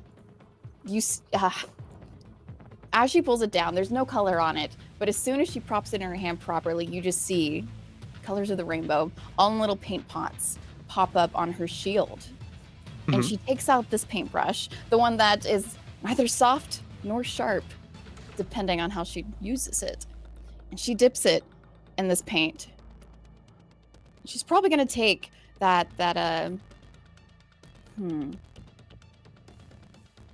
she's gonna mix some colors as you see this beautiful magenta being formed. And she picks it up on her paintbrush and she's almost gonna sling it at them. But it's going to hurt. What is this? Bring some It's magenta It's her paint. sword. Very interested to see what this is. By the way, are we fighting Cylons? Is that what this? Is that what these guys are? These Cylons? No, they're not. They're not Cylons. I guess if I had to give them, I mean, I guess. Wait, remind me. Follow-up Were question. Cylons like fully metal, or were they like more like androids It kind of or like depends. cyborgs? The ships had like organic goo inside of them. Oh, they had goo inside of them. Yeah, kind of like Um, goo. This is more of like a Skynet kind of deal, Fair enough. Ooh. like T-800s. You know, like Mhm, beginning of mhm. Terminator 2, beautiful intro Oh with yeah, all the T-800s going. classic film. Beautiful. Classic. Oh, there it is. Cool. Yeah. As this paint hits them, Mhm. I'm assuming they don't bleed. No. They're metal or whatever. Well, I guess I should say you were more than welcome to find out. We'll find out. But yeah, this paint splashes just kind of across one of them, one that's just more so in front of her than the others. Mhm. Please work, Foundry. Oh, Foundry. Hey, Foundry, we love you. Yes. Okay. But yeah, There it these is. particular. Oh, there we go. It like rolled itself.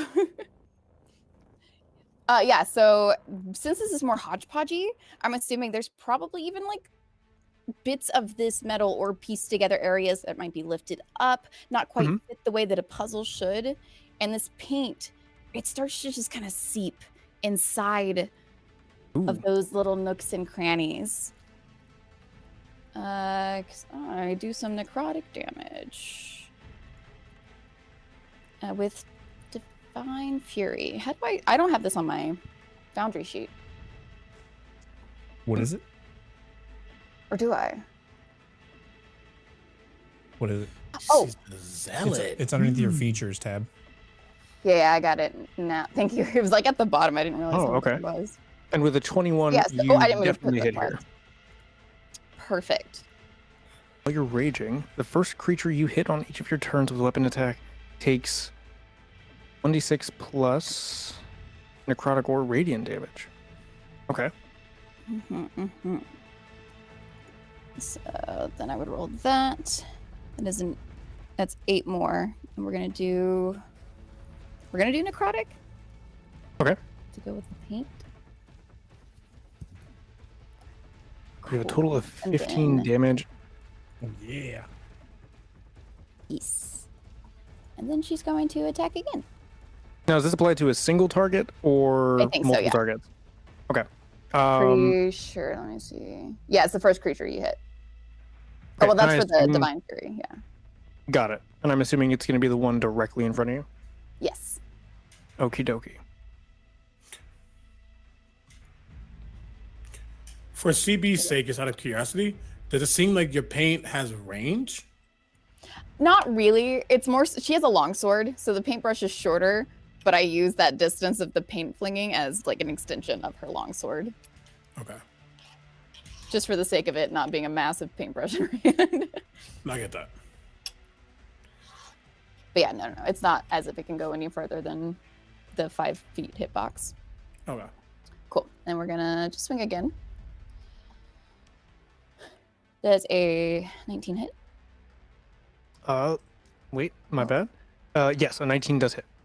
Okay. Woo! And that one just takes the regular damage. I need to turn off the automatic damage rolls. Yeah, I was about to ping you about that. Yeah, I noticed I didn't do it. And that would be the end of my turn. Yeah, I get 2. Yeah. That's it.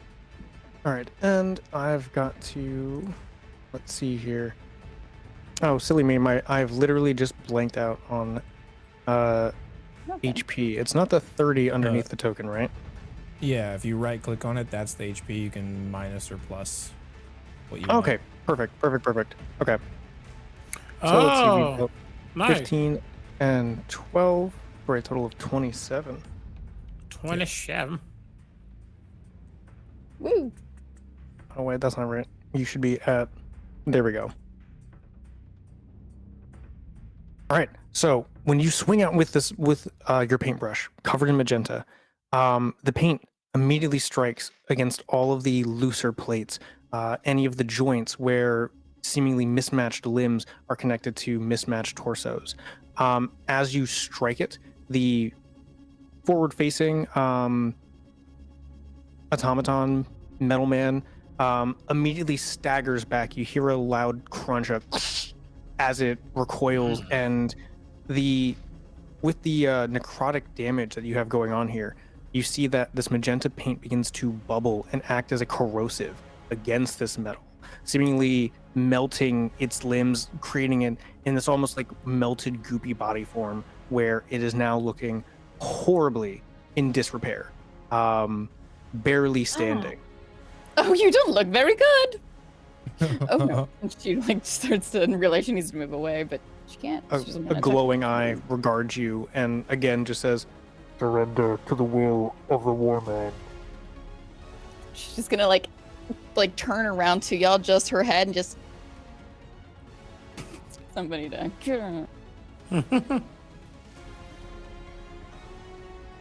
All right, so You can go next, my cat. okay. If you want. Sure. Grimnar is gonna take a jaunt right down over here, Yawn. and then he's going to pull out his hands and kind of stretch them out to the sky as the storms above rage. And he's going to start channeling that lightning as lightning begins to strike his hands and his chest, and his eyes begin to they don't glow. They actually go completely black to match the singed fur around these empty voids.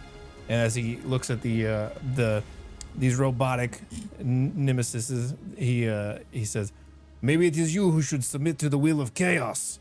As he casts, let's see what we casting. Storm Sphere.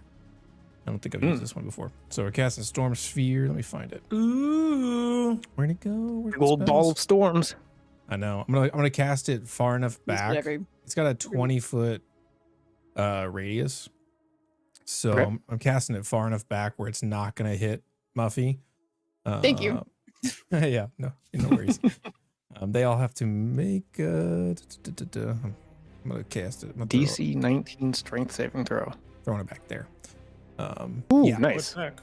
DC 19 strength saving throw, as he literally just has these bolts of lightning. They first come from the sky, and then he almost like redirecting the lightning in Avatar: Last Airbender. You know what I mean? Redirects it through his heart, and then points it over there, kind of channeling a part of that storm around these robots, as they'll have to make that strength save. Okie dokie. So, strength saving throws for that entire unit over there. And let's see. What is the save? 19. Okay. So, that is 1, which fails. Let's go. Nice. Here is number 2. Oh, and he rolls a nat 20. Come on. Oof. Here is number 3. Fails. Number 4 also fails. Number 5, and then the commander will also roll. So a lot of fails. We have 120 though. One of these grunt units was like, "Hey, dude, not me, not today." Okay. So I'm rolling the damage, and before I do, because I have my elemental adept feat, Wow. Are you kidding me, bro? And the commanding unit, which No! Are you shitting my is- you see looks slightly more upright, slightly better designed than the others. This one seemingly is fully humanoid, has a bit of a cloak on it, much more lithe. But yes, that one and one of the other units completely immune to what's going on here. Okay. So I'll roll damage here in a second, but with my elemental adept feat, if they are immune to or if they have resistance to lightning, that's negated. This is gonna be bludgeoning damage for the first part of it, but there is a lightning component later. Okay. Just as a heads up. Unfortunately, they do not have any resistance to lightning. Okay, cool. So let me roll the damage. I should not have said that they're And- immune to it because they're probably going to get rocked by this thing. So damage is actually only, wait, that doesn't seem right because I cast that at 4th level. Hold on. That didn't. That should be 4 or 2. Oh, no, wait, that's right. 2d6 bludgeoning. And then I also have my other feat. I'm learning my character sheet. I have another feat that a surprise attack. If you hit a creature that has not taken a turn yet in current combat, it takes an extra 2d6 damage. Whoa, okay. Don't know if that applies to all of them or if we're just picking one, but here's the extra damage for that surprise attack. If I'm going to vote that in this scenario, it will apply to all of them because they've not taken any actions and the damage that's being dealt out is within this radius. So if it was a single target, then sure. Okay. But because you're just like nuking the board here with wind and lightning, then yeah, it's going to affect all of them. So 17 total bludgeoning on that, I guess. And then do I get a bonus action with this? Yeah. Okay, so then bonus action as part of this spell, I get to choose, I believe, one creature within that radius who is going to get hit by a lightning bolt. Basically, each of my turns, I can cause a lightning bolt to leap from the center of the spear towards one of the creatures, and then make a ranged spell attack. You have advantage on the attack roll if the target is in the sphere. So spell attack. My modifier is 12, so I'm just gonna roll. I don't know where it's at on my sheet right now, so I'm just gonna manually do it. And with advantage, 17 to hit. So the 17 is going to hit the regular soldiers. Okay. It is not going to hit the lieutenant. It's not going to hit it's the just one commander. target. So Okay. So I'll just pick who are you whichever. targeting I'll there? pick whichever one's closest to me, just because I have line of Okay. sight on it. And that Gotcha. will deal That's a lot of dice. 21 points of lightning damage as he literally brings down almost a column of storm on these guys, and it's wind and hail and lightning just kind of arcing off their metal bodies, and you just see him in the background just like just a demon with black eyes, and he's just holding his hands up, redirecting this Giant lightning. hands up in the air. Yeah. Okay, so remind me again. The bludgeoning damage was 9 all around, correct? 7. Well, it was 8 plus the 9 from the surprise, so 17 all around, and then 17 all around. 21 to this. I suppose it would be this Yeah. old chap right here. So this first one that Muffy had hit with this corrosive paint gets decked by all of this rushing wind, and its body completely spills apart.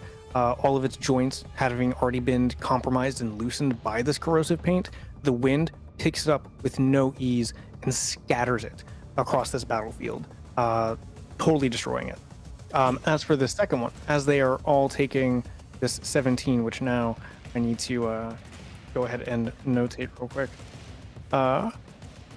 As they all get smashed by this wind, the one that you're looking at in particular, as you bring down lightning, I guess when you call this lightning down upon this metal man, how much of it remains when it's done? Of the man or the lightning? Of the man, of this metal humanoid who has been obliterated by these bolts of lightning. I think as it calls down and kind of arcs from his body, you see this lightning, and it lights up his whole body, and it kind of travels. It's almost as if he has control over the lightning itself to bend it and like move it around at his will around the body, so it curls around his arms and legs, kind of almost encasing it, and you see it shoot up in and up under, you know, any sort of slit in the neck, and all of a sudden you just see the eyes just burst out, and the whole body begins to glow with the heat of the lightning, as it doesn't really eviscerate it, but it becomes molten metal, and its legs and stuff kind of melts a bit. Love it. You've reduced one of these humanoids into a pile of heated slag, rendering it totally inoperable, Inorganic killing it goo, outright. if you will. Inorganic goo, yeah. Nehebka, or I'm sorry, Grimnar. Anything else in the surprise round? No, I'm just maintaining concentration on that sphere. Gotcha. We're gonna bring this goo back for the goo pit. Bring the goo back to ZZ Top. Hey, we brought you some like slag. Here you go. Then just kind of watching that happen, in that same moment, in that same couple of seconds, you'll see Nehebka grab hold of her scimitar, but she'll raise both of her hands up, and she begin to mutter under herself. And it's almost as if they're coming out of pockets, coming out of pores, coming out of everything around. You just slowly start to see these small tendrils of sand forming and flowing out. And as it begins to form, it begins to suddenly flow around her. And then suddenly, from almost like right underneath her chest area, downward, just suddenly becomes sand itself as she suddenly begins to float close towards these individuals. As I'm going to activate her sand form, which is going to be a usage of her wild shape. Oh, that's not what I needed. Boop. One form. Sand form. It's almost as if this whirlwind, this tornado of sand is literally her lower half. And as she gets closer, she just points her she needs to go here. Boop. Click the button. There we go. As she gets closer, she points behind Muffy towards the creatures. And suddenly a deluge of sand. Actually, I didn't even know. Yes, a deluge of sand flows off of the scimitar, going down to the ground and suddenly just slamming down where the ground is around them, and it begins to erupt. As an action, I will cast Erupting Earth. Hell yeah. Sorry, they need Tori. Do I want to cast it at the higher level? I will not. I will place measure template. Ooh, yes. Even better. I love this. If I can go over. Oh my god, there we go. Sure. There we go. Nice. They need to all make a dexterity saving throws. DC 18. Oh boy. I just want you all to know that there's like a commentary to be made later on, because I was not expecting y'all to just absolutely demolish everything in front of y'all in like the first round. It's great. I love it so much. Surprise round. yeah. So DC 18. Okay, so the first soldier, we'll say this one right here, passes. Great. We'll go ahead and do this again. Nope, that's the wrong sheet. That's the wrong number. Dexterity saving throw, correct? Yes. Okay. I was about to say, is that a 20? You better stop rolling hot. I need to calm down. Yeah, I need to bring it down a little bit. So this one fails. So that's going to be number 2 there. We'll do number 3, and then we'll roll for the Blade Scout. Big boy. Yep. Super bad. Super It's bad. great. And then Dexterity saving throw. Go. Come on, don't. Yes! Wow! Wow! Yes! The one with the 20 dexterity eats the one. All right. Oh, okay. That was horrible damage, though. Wow. That could have been a lot better. 14 points of bludgeoning damage to all that failed, and then half to anyone who succeeded. So 14 and 7. So, this one closest to Muffy here, as the earth erupts, as the sand begins to destroy it effectively. What does this look like as the spell begins to take effect and rip this thing apart? I mean, that's quite literally what happens. You see as the sand the sand is so fine and very smooth and almost water-like in the air. And as it slams down into the ground, it suddenly just causes a cacophony of the earth itself to just start to erupt and almost become like shrapnel. The sand also now kind of coalescing within that earth, literally just shredding this thing apart until literally it's just scraps on the ground. And it was 14 damage, correct? 14 damage to anyone who failed, 7 to the one who succeeded. Yep. Oh, that's right. So so one of them succeeds. So 7 over here. So I think this guy succeeded. Okie dokie. Yeah. Let me +7 restored. Okay, cool. So we'll Wait. say -7 over here. I lied. It was Yeah. this who succeeded.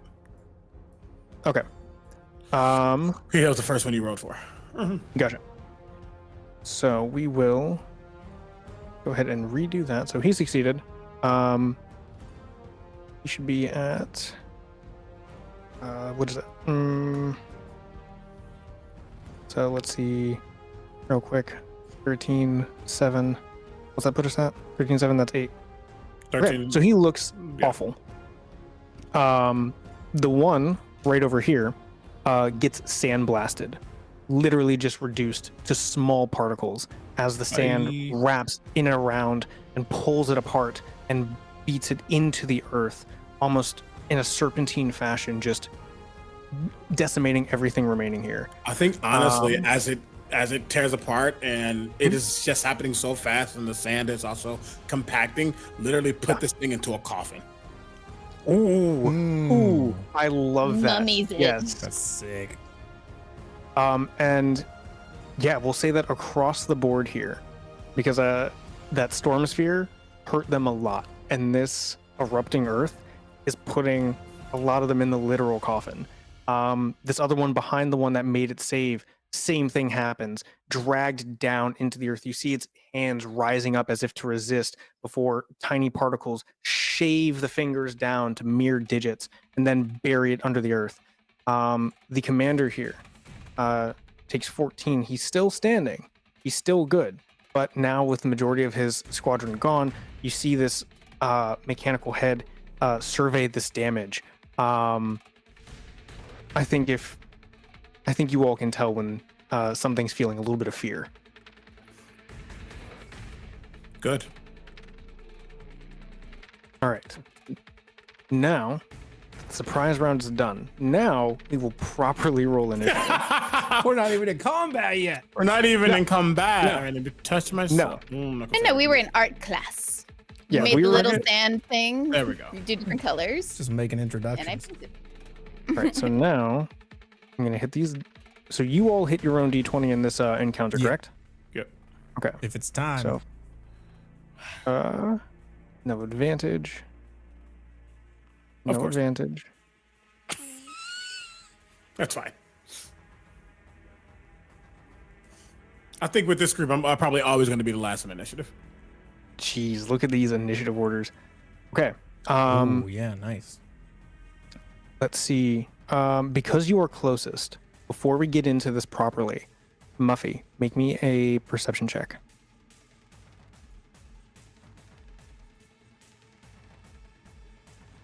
19. Ooh, with that 19, that works. So, over the roaring wind, the thunder, the sudden ripping of sand, the literal grinding noise of metal, your ears begin to twitch because further off in the distance, just past these rock structures here, you hear a faint rumbling. It's almost as if the ground itself begins to move, but then you can hear a faint bellowing, like a creaking in the distance, something faint. Like But a for you- creature or a machine. Something definitely mechanical and something definitely large approaching. With the current smoke and the rest of the detritus on the field, let's see, what's your vision? Do you have like a dark vision or anything? It doesn't say I do. Yeah, I'll say at least with this perception check for now, you can hear that something's coming, but you can't quite see what it is past, thick walls of smoke and haze. And there's no elevated platform around us, or just. As Actually, far no. as- Can I tell where it's coming? Like, is it directly in front of me, or is it coming at an angle? And You I can tell tell the that speed? you can tell that it's coming from this little crevice over here. So Hang on, forward let me and zoom to your Where? right. Forward and to your right. Okay. Roughly in between these two rocks. And how fast is it? Speed, it sounds lumbering. Okay. There's like a Okay. Yeah.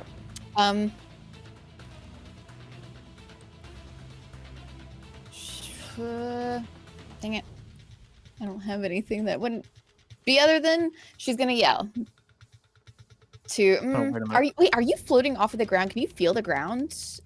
For Nebeka? Okay. Nehebka, technically, Nehebka. I do not have a flying speed.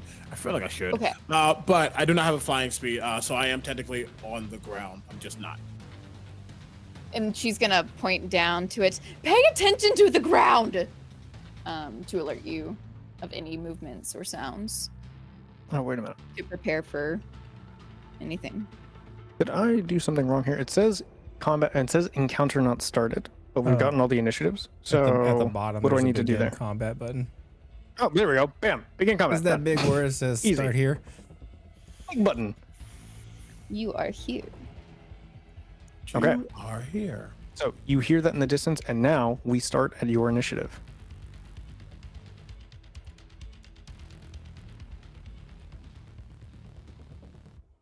Do we have an initiative carousel anywhere? Can we see? Second tab, combat encounters. Next to the chat message. Right next to the chat one. Oh, okay. So Muffy is at 25, Grimnar's at 15, the Blade Scout is at 9, the Warforged Soldier is at 7, and then the Hebka's at 5. Great. Love that. Love that for me. Okay. Oh, okay. Thank you. All right, cool. She's gonna dip back into her paint palette.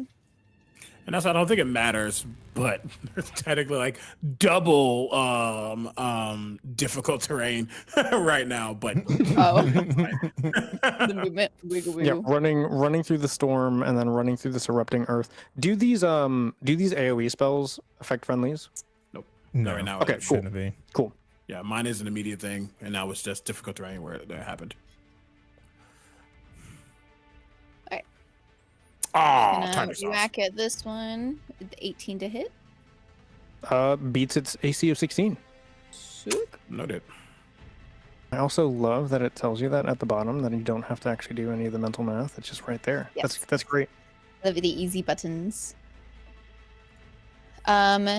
And she's. Hang on. Is it every time the Divine Fury thing? Because I'm still raging. First time on scroll each up. of you. First time you attack on a turn while you're raging. Yeah, yes. so once the Perfect. Yeah, first time. Yep. Lovely. Okay, so my Divine Fury will go on that as well. Oops. Wee woo. Wee woo. Can I click on that? I get oh my goodness. I can't believe I'm spacing on the character's name. Lydia Dietz's mother. What's her name? Oh. Oh man. Either way, you all know Yeah. exactly who I'm talking about. It's All in, I it's can in the see vault right now somewhere. as Muffy is going to war right now is just Yeah. my art is dangerous and just killing people. Right. Be free, my paint. Be free. And she paints more on this guy with 5 necrotic. So with the necrotic, same magenta effect, same corrosive effect, or are you changing it up this time? No, she dipped back into the purple. Her All right, mixture as of you- blue and red. And then what is this? Oh wait, I'm sorry. You said it's a purple, not the magenta. Still necrotic though, right? It's in that realm. Yeah. Okay, still necrotic. So as soon as you hit this other Machine Man, Warforged. We'll settle on the name eventually. It begins to bubble and ooze, and similar to the slag, similar to the ones that were put in literally 6 feet under into the earth, this one melts down T1000 style until it's just a slump of purple and silver goo as it perishes. Lovely. And then she's gonna. Oops, no, didn't mean to do that. But she's gonna attack. Is this the last guy? That we know of. That we know of. I mean, we got the rumblings like too. that. 25. 25 hits. Oh, Where's chat came in Devin? The clutch. mom? Delia. Oh, the name? Delia Dietz. There we go. Delia Dietz. Thank you, chat. Thank you, chat. All right, so 7 damage. Boom. You smash into this Blade Scout here. Paint splattering across its torso. This one does not react as viciously as the other ones do. Its armor begins to bubble and corrode, but it is still standing upright. And it's looking down on you with a heavy bladed arm in one hand, and in the other you see a what could be best described as a heavy crossbow that instead of bolts has javelins within it. Okay.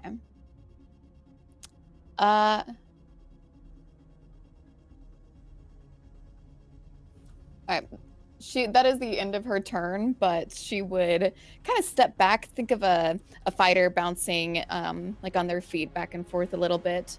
And similar to somebody who does fencing, she would take her paintbrush and put the palette above her head and be like, "It's your turn." On guard. Yes. And that's the end of Ready, so moving next. Grimnar Stormclaw. Okay, dope. Let's see. Bonus action, I can go ahead and use that lightning again to arc out from my storm cloud. Let's see. So that's a plus. Let's do this way.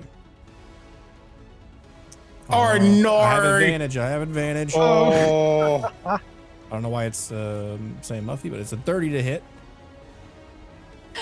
Yes, I It's a hit. 30 to hit. It's assuming that hits, it will deal 12 points of lightning damage to this jabroni here.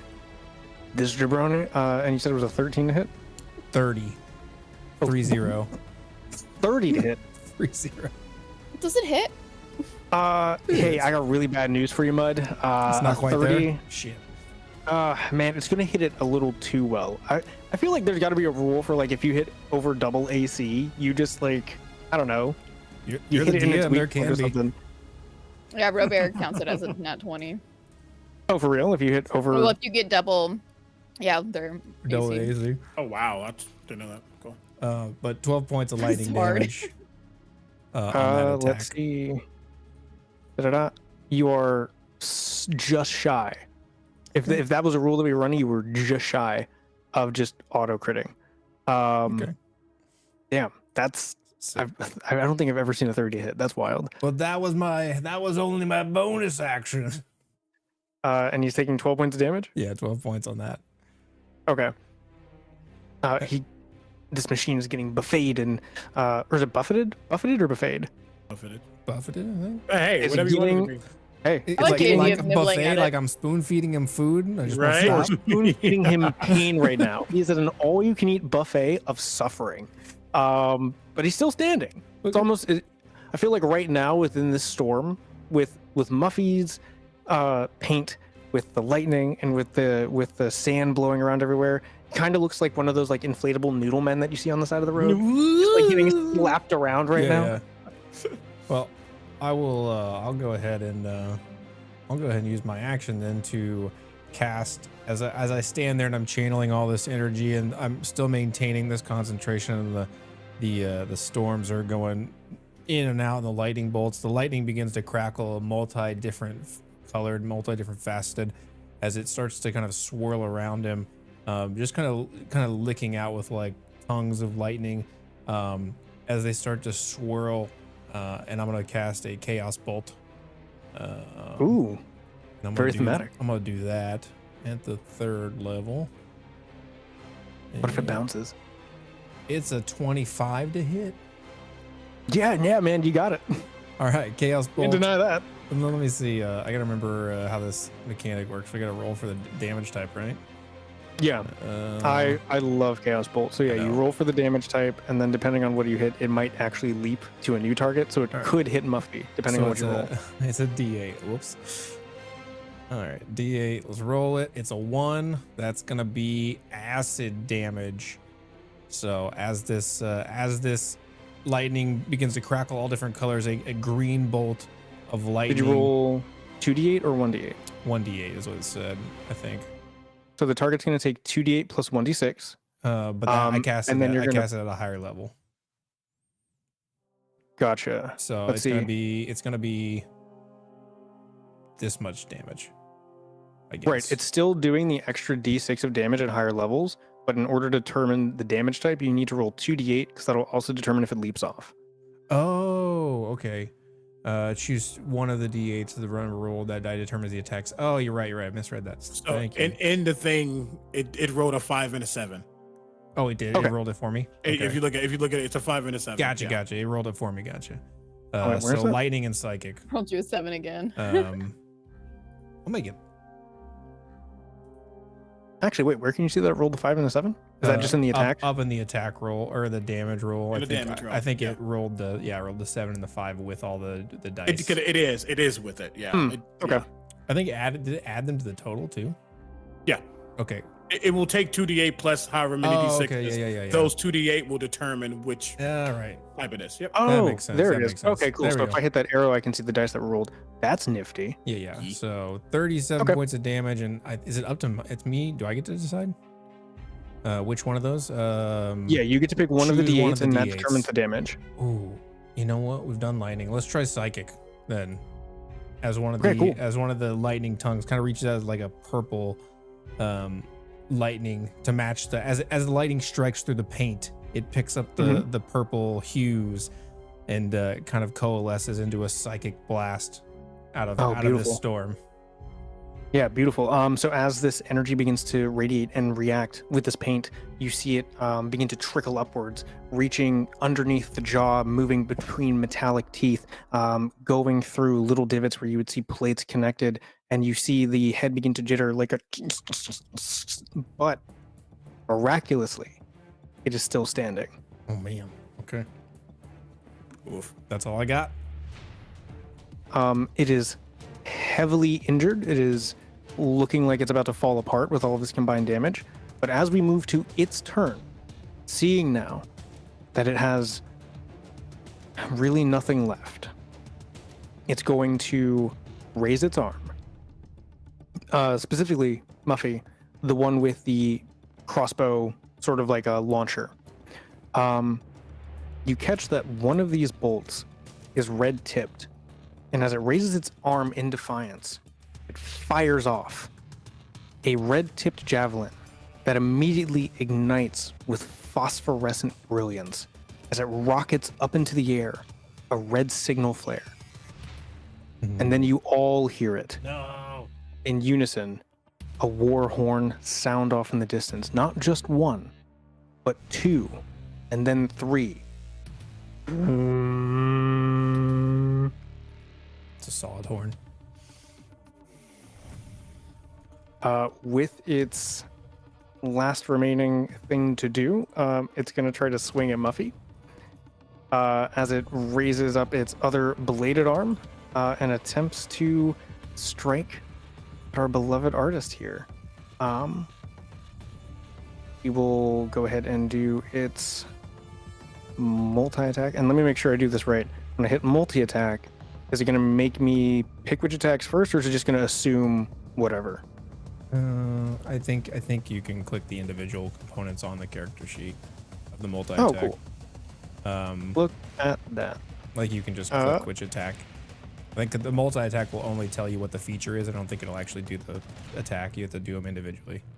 Oh, okay, cool. Yeah. Well, then we're going to try to swing at you. It's going to attempt to make 3 attacks on you. 3? She Nope. She goes, Nope. ha ha! 19 doesn't hit. Oh my god. It's going to attempt to swing at you again as its arm swings at you. Can you describe what Gotta be this dance faster. looks like as it is aggressively trying to impale and spear you? She's just. I feel like each time that he misses, she would purposely like paint the blade a little bit. As you are adding insult to injury here, a mechanism opens up within its blade arm. You see that its wrist seemingly slides open and the blade shifts back, and in it you see a small little launcher with a tiny little ball. It points this arm right down, right by your feet, and fires it into the earth. Let's see if I roll this correctly. It is going to use its snare trap. Hopefully that works. So it fires it into the ground. And let's see, it's when you enter the space or when you start your turn there. So we will address that save and potential damage at the start of your next turn. But as it fires this into the ground next to you, it looks at you and you feel cold malice from its singular cyclopean eye staring down at you as it's like literally crumbling into the earth. And all it says before it ends its turn is, "Surrender to the will of the war mind." Next in the initiative. Is it me? Mhm. Is you. Is you. So I don't know what's about to show up and pop out and be like, war mine. But as it speaks, and she's floating there and watching whatever contraption that's been put on the ground, watching Muffy kind of dodge everything, definitely noting that the small little fox individual, there's something more than we are currently able to see, and she's intrigued. But as it says, almost surrender to the war mind, they just kind of shift their head. The only one that I serve is the Lord, and you are not him. And it's just going to slash through the air with their scimitar, and as they do, there's almost like I don't want to say a bullet, but like a cannonball of like compressed sand that immediately goes down towards this creature. I'm going to use my abrasive blast as a bonus action. All right. So anyway, I started blasting. And also, I just scrolled up to double check. There is no, and I forgot to ask this, so I'm so sorry. Is there any start of turn effect for Erupting Earth or the Nope. Storm Sphere? Okay. No, Okay. Cool. I don't think so. It's just difficult terrain. Got it. It takes a while to clean up, but so this is going to be their bonus action. Does a 17 hit? The 17 does not hit. That's okay. I mean, it's not okay. They're not happy about it. But as it seems to bounce off of them, they say, "It permeates all.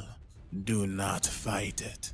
And the Sand Becca, if I'm gonna call it right now, Sand Hebka, is going to. That's what I'm looking for. There you go. Hold on, 10, 20. I just reread my storm, and they have to make another save at the end of their turn if they end their turn in the storm. Oh, rip. No, they do. Yeah, we'll catch you next time. Okay. I'm still gonna go inside, and as I do, I'm gonna take my scimitar, and I'm going to attempt to slash. I believe. No, I might be lying to you. You might be. Deception check? Hold. Let me just make sure. No. I'm not doing that because I have not cast Shillelagh yet. Sorry. I had it and it's yes. What does this creature look like again, sorry? This is a lanky, tall humanoid creature made out of metal. You can see that there is the impression of a metallic rib cage. Its arms seemingly go down to about its knees. It has a rather human-looking head, but with a singular eye at its center. And its limbs are very elven, or its legs are very elven in nature, very springy in its design. I'm going to assume that I can tell this is not. You say humanoid, but it's more of a construct. Yeah, this is definitely more of a construct. You all have been noticing, and I should have also said this as well. You all have been noticing that when you all break these things apart, there's no blood. There's no, maybe a hint of oil splatter, but there is no blood, no viscera running through them whatsoever. Great. Then what's going to happen is as she gets close, she's still going to get to where she is, but she's just going to like lift her scimitar in the air, and as she does, some of that residual sand that was around in that erupting earth suddenly rises and then constricts the creature, latching onto it. And as it latches on, you can see that it's starting to get red hot. Hey GM, when a metal person gets heat metal puts upon them, what happens? One of my favorite interactions happens. It begins to suffer damage. Thank you. So, I'm going to cast heat metal. I am now concentrating on that. Does that explode? Takes 2d8. Any creature in physical contact. So yeah, it's in physical contact with itself. It will take 2d8 fire damage. Swag. And it can't drop its own limbs. It cannot disengage from itself. So I'm going to say that it auto fails its Constitution saving throw. Great. I love that. I love that for me. That is going to be, that's action and bonus action and movement. That is going to be me. And then go ahead and roll that 2d8 damage. Oh, even better. Much better. Damage. 15. Ooh, beautiful. And for all of the viewers at home, heat metal on enemies wearing armor or anything like that, absolutely juicy. 10 out of 10, would recommend all the time. Heat metal, such an underrated spell. As you heat it up, and as it begins to glow red hot, you begin to see that it is beginning to liquefy. It is beginning to disintegrate itself. It is beginning to fall apart in a very similar fashion to the way that Grimnar absolutely annihilated the previous sort of mechanical infantryman into a pile of molten slag. It is barely standing. Its arm is practically fallen off. It's maybe up on one knee right now. There is very little, if anything, still operating this unit left.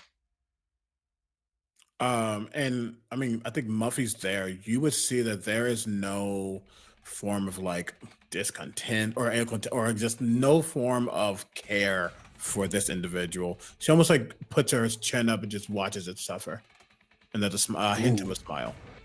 Ooh, that's me. Metal. Feeling so pride. As we exit this round, we're going to address the signal flare. Two things are going to happen here. So, Muffy, you currently have. Okay, yeah. So I'm going to have both Nebka and Muffy make perception checks for me. You're looking at a target number of 13 here. 17. Got it. Okay. Oh, also, should I have made a save, my cat? For entering the storm? Yeah. I'm assuming yes. I don't believe I didn't careful spell it because I cast it fur enough out. So yeah, you'd have to make a strength save of 19. Okay, I'm not going to do that, but I'm going to still roll. What do I take? So you'll take. Let me find it. Storm Spear. It would be. Oh, is Muffy also affected by that? 2d6 of bludgeoning damage. Hit me. Is Muffy also affected by being in the storm itself? If she ends her turn there, then yeah, 4 points of damage. You went before me, right? Or did you go after me? After. Oh, then I haven't. To be fair, I didn't realize it yet. until just recently. No, it's totally fair. Hey, this is a new group working together. We're not completely cohesive yet. Totally. She doesn't seem perturbed at taking any residual shocking damage. If anything, there's almost like a level of she's almost used to chaotic, not want to say chaotic, but destructive forces, as she is one herself. Almost like with all of that wind and that sand feels very reminiscent of sandstorms that Nebka's probably been a part of, or has at least experienced in some way. Almost Or feel has like become, yes. I almost feel like with like only 4 points of damage, like as you're like you got all this sand going and like the lightning is going as you're ending in the storm, like it's just the lightning hitting like the sand and it's just like little pieces of glass. I'm hitting. actually going to yes and that. Yeah. Do it. I think if anything, and Muffy, you would notice this, it's going to hit her cheek. And her cheek where it hits, it's suddenly glass for a moment. Ooh. Oh. In that quick moment, her mouth is agape, and then she gets choked by sand. And then it's completely just covered by more sand. Yeah, and then by the time she her looks skin back, comes she's like- back. Yeah. All right, Dropping that's the all. lore already. I love it. And then do we need to worry about this DC 10 concentration here? I already did. Okay, cool. Yep. Made my save advantage. I'm a warcaster. Okay, so Muffy, you fail this perception check here. Just there's too much wind, too much sand, and now there's even more sand, and it's in your eyes, it's in your socks, it's in everything. Jesus Christ, why is there sand everywhere? Of Nehebka, course, Pop it gets it. everywhere. of course it gets everywhere. But Nehebka, you see it first. Your eyes are used to this. You've been far worse. You've been a much more devastating elemental force in the past. But what you see coming through the smoke, through the storm, through the sand, you tell me, what is the largest thing that Nehebka has ever seen? Largest being or thing? Like largest, like being. I just want to invoke Dune because there's no way in heck sandworms aren't a thing where they are from. Okay. So probably that. Okay. So definitely not as big as a sandworm. I love where you're going with that. You see in the distance a large metallic walker coming towards you all, slow and ponderous, its limbs creaking. And each imprint of its massive, sort of treaded feet leaves deep impressions within the earth. You hear another horn as well. And a second one reveals itself from the fog, or from the smoke in the confusion. And they each blare their war horns.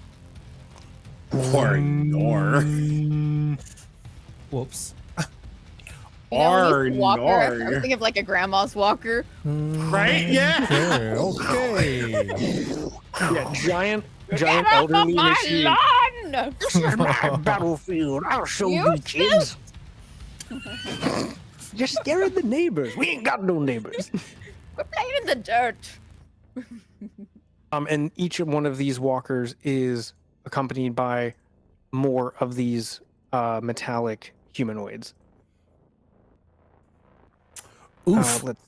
And before we get to the round, let's see who is closest here. 45 away. Tactical runaway? Grimnard, you. What's your passive perception, my man? Passive perception. You know what? Let me tell you. So I have no idea. Also, It for the is viewers. passive perception is a 9. Okay, cool. That's a solid 9. Then I'm not even sure. Hey, I don't you stay see down. shit. I don't see shit. I don't hear shit. I was about to say, yeah. You feel a tap against your leg. Let me move him towards you real quick. Oh God. You feel something slap your thigh, and as you look, Oh my God, look bring him to dinner around you, first. right? As you look behind you, you see a goblin wearing a leather coat. He's got a gas mask hanging down from around his neck, and there are two more behind him. And he looks at you. You see he's got multiple weapons on his person, but he just asks, "Friend or foe?" Are you with them? As he points to the Simple answer: machines. friend or foe. Friend of I guess I have no quarrel with you, friend. And good enough for me. And he points to one of the other goblins in his squad. He's like, how long do we have before the artillery hits? And the other one goes, 30 seconds, Chief. We got to get these guys out of here. And he looks, and the main one looks at you. And he's like, those things are coming in fast, and there's far more than you can handle at this moment. You want to live? Get your friends? We got to go now. He just kneels down in front of him. You are an emissary of chaos, sent here to deliver us. I thank you. I don't know what the hell you're talking about. Just go get your friends. You want to die? What are you doing? Go get your people. What are you doing? He What's wrong with you? We have new friends. Come this way. And Grimnar yells this over the noise. And I'm just going to say to cement just how awful the situation is becoming here. As these walkers are approaching, more and more metal men are filing in behind them.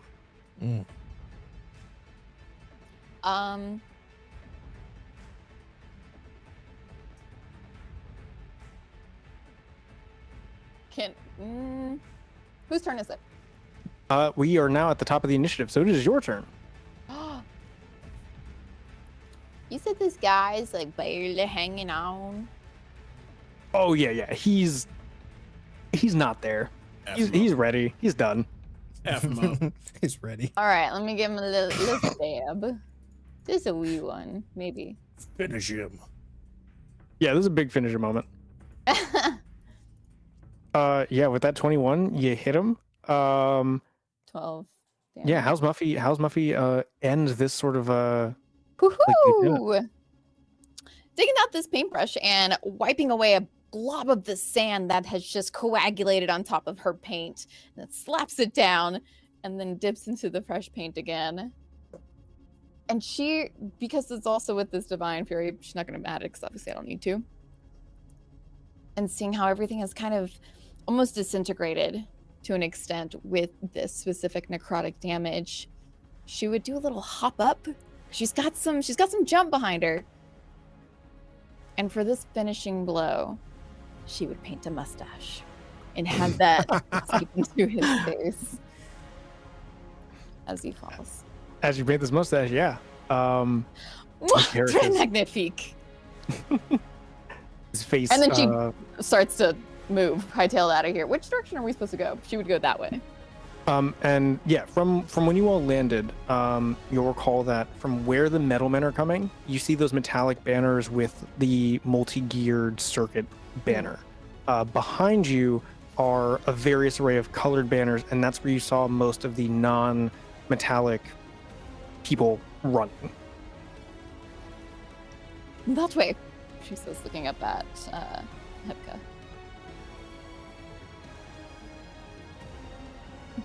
Yeah, I mean, yeah, she wow, blanking. I will follow. Go. She does. All right. So, as you all begin to... You have a lot more speed than I do initially, so. Yeah. I'd like to think Grimnar is not only running with the goblins, but is probably a good deal faster than them. Probably just grabs them and picks them up. Hey, whoa, hey. Come with me if you want to live. Reverse Terminator. Boom. Reverse Terminator. There you go. So you scoop up this one goblin who got your attention in the first place. And then you also notice that there's like 5 more goblins with him, for like a group of like 6. And they're all pretty spry. Like, you see that they're bobbing and weaving in a similar fashion to like how Muffy did, where there's just more awareness of surroundings, and it's almost as if like they know how to navigate this terrain. Like, you can see that when you pick up one of them, his boots have sort of like spikes on the inside to better grip, or boots on the sole to better grip the earth beneath. On the inside.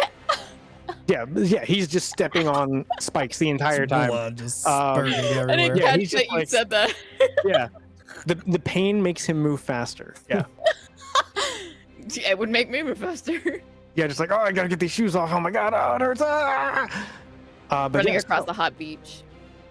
oh no, not the oof. You get out of your car, you're on the hot concrete. So you're like, let me get to the beach, and then the beach is hot, and it's just double whammies all the way. As we are preparing to retreat from the scenario, let's see, Muffy, Nehebka, And Muffy would have ran, so Nehebka's the closest to the group in the back. All right, so okay. But are you both running at this point? Well, something's gonna happen. I'm not gonna say it's gonna run, but yeah. Okay. Yeah, we're still on. So Muffy just attacked, and then next would be Grimnar. Grimnar, you're running, so go ahead and do your movement towards the edge of the map here, to the right of the screen. Sure. Basically, once we get within this 10-foot range here, you guys will be leaving the combat zone, and you will not be under threat of being hit with artillery or metal men or anything. Well, can I dash then? Oh yeah, 100%. Then I'm out. And you take these little goblins off. All right, cool. So then, Nehebka, it's on you now. And how far away is Muffy? What's your speed? 45? Oh wait, Muffy, did you already move, or you haven't moved yet? No, I said I'm just narratively going in the direction that we need to go. Okay. Well, just to make sure that no one gets like hit. She just wanted to make sure. But you would see Nehebka as Muffy begins to move. You'll see Nehebka again has been closer to the ground at this point. You do start to see her actually rise up into the air, and as she does, you'll see again the sandy part has kind of stopped right underneath her chest. It suddenly starts to overtake her completely, but before it does, she just displays her hand, and there's going to be a large sand tornado that lands right in front of that group. Actually use their Sand Dervish feature. Not that it really matters, but it's going to be somewhere in this area. It's just more so to slow them down. This large sand tornado that's going to literally start to buffet them with both sharp and blunt sand of all different shapes and sizes, some rocks, all that's starting to get sucked up within it. And then as the sand starts to encompass her, she literally forms into a giant whirlwind, which is going to completely boost her movement speed and a bunch of other things. Not gonna worry about it. Opportunity attacks, and this giant storm of sand, literally, and you just see the soft indentation of a face, never moving from one spot as it buffets Tasmanian back towards devil. More like Imhotep from the Mummy. Imhotep, yeah. Imhotep. Whenever you were doing the small little tornadoes, that's all I 100%. can think of. Yeah. Oh yeah, that's very that. And then she literally gets a storm. Not the second one. Follows the group. Beautiful. All right, so that would have been. So we're still within timing here. As you've gone into this form, are you? So your movement speed is doubled. Okay, and then Muffy, your speed is 45, correct? I think. All right, so I'm going to move you there just for the sake of the narrative. All right, cool. So as you all are retreating from this scenario, you hear it first before you see it, before you feel it. There is a whistling noise overhead.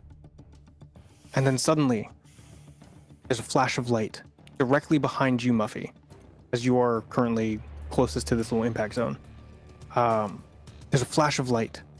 You feel concussive force, heat, and then the sound hits you as a massive explosion rips the earth behind you upwards. Suddenly there is dirt raining down upon you, and then another impact. As this entire area where you all were casting storms and raising the earth is now ruptured and destroyed by these hurtling red spheres of mana-infused artillery shells pummeling the earth, pummeling these gigantic constructs, pummeling everything behind them. And the goblins themselves immediately start throwing out small little vials of a seemingly opaque, milky liquid that as soon as that vial breaks, huge cloud of obscuring fog radiates outward. They just throw 3 of these things each, 15 smoke grenades going out, giving you all perfect cover as you leave the battlefield. She's screaming the entire time behind you. I think it's fair because it doesn't say I can't. It just says I can't manipulate things that require fine dexterity. She, Muffy probably gets swept up into the whirlwind.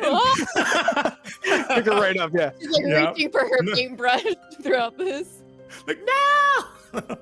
There was definitely a moment where I was like, you know, it would probably be really cool if I just let these shells hit early, because then Hebka could just manipulate them with the force of the whirlwind and cast them around. But this also works. As you all leave, Grimnar, the goblin that you have, he just snickers and he goes, music to my ears. And as you all leave, congratulations. You all have solved my combat puzzle. Hey! It was a thinker. Yeah. Nothing an artist can't do. These next few moments seemingly pass by in a very sort of quiet blur. There's not a lot of conversation. The goblins are mostly trying to lead Grimnar, though I'm sure he's keeping pace, running ahead, and then slowing down and running ahead and slowing down. The goblin's like, where are you going? Like, literally, where are you going? You have no, we're going into this tunnel. Come down here, you giant thing. Come I have on. a great sense of direction. Don't tell me where to go. The will of chaos is guiding me. Well, okay. Can you will chaos to get in the tunnel, please? No, nobody can will chaos. As he goes the way the goblin instructs him. And they're all, of course, guiding you in. And a few minutes pass. An hour passes as you all are being led through these dark tunnel networks. You come across various little caches of weapons and equipment. You see a couple of small little holes built into the earth where there are tables with seemingly rolls of parchment, rations, all sorts of things. And after an hour passes, you find yourself at a small little doorway, a little above ground doorway, and a small little ladder that leads up. And the primary goblin that Grimnar had picked up goes, "Wow, that was that could have been real bad, but glad you all made it out of there in one piece. Anybody got any injuries? Anybody missing any limbs? Anything like that?" You see the sand coalesces back into this feminine form. We just need water. A lot of sand. One of the goblins takes a flask and passes you this flask. She takes it. I feel like she's been dry heaving like a dog, trying to get something to hydrate herself through all this sand. And she just chugs this water, kind of dribbling down into her fur. It's all gone. All right. She hands it back. The one goblin looks and he's like, "All right, I guess I'll drink later. Neat. Thanks." So where are we? Well, you guys are about to be in a safe zone for now. We had to get you all out of the front. That was a massive push. We saw you all come out of the sky, so that was neat. And then we immediately ran out there. You guys got caught in a full-blown retreat. They hit us way too hard. We didn't know. So glad we could get you out while we could.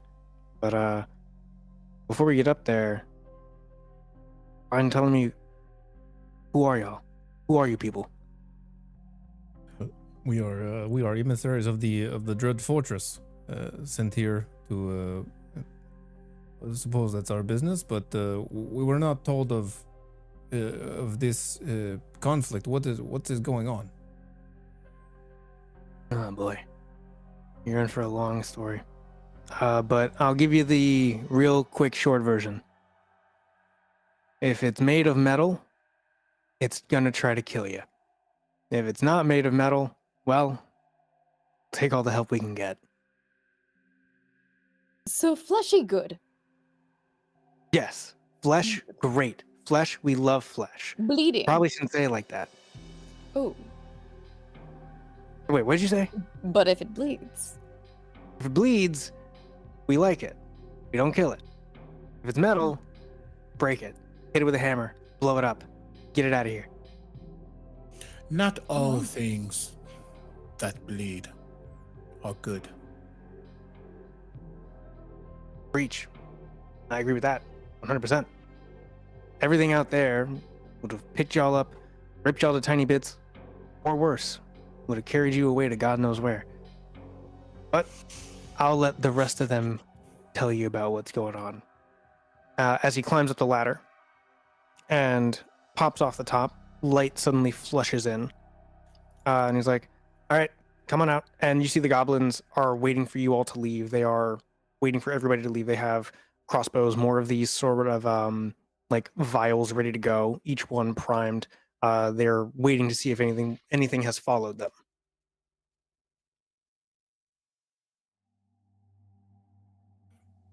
She goes where they're leading. Better. Yep. She's not hesitant necessarily, but she's knowing. I think I glanced shared with Grimnar at the very least, because as they were told, as they should recall, we shouldn't have landed hot in the middle of battle. We should have been more secure. So there's something more than just the metal men are eating me. Happening. Oh yeah. I think Grimnar as you all run, catching that look would kind of give maybe like a knowing nod, like, yeah, this is definitely not what we were told we were coming. And as you all rise up, and then the goblins follow, as your eyes finish adjusting from darkness to light, you all are greeted by a series of stone buildings, tents. A full encampment is here. You all can see various pockets of different groupings. Again, kobolds, Duergar, drow, all of them members of the Underdark, or at least whatever iteration of it would exist here in the Void. And each one of them looks at you all suddenly with suspicion, having never seen the likes of you all here before. The goblin that Grimnar you picked up, he slaps you on the back, or not on the back. He slaps you in your calf, I guess. And he's like, "Name's Grim, by the way. You're welcome for the save. Oh, and welcome to the Rustblood Alliance."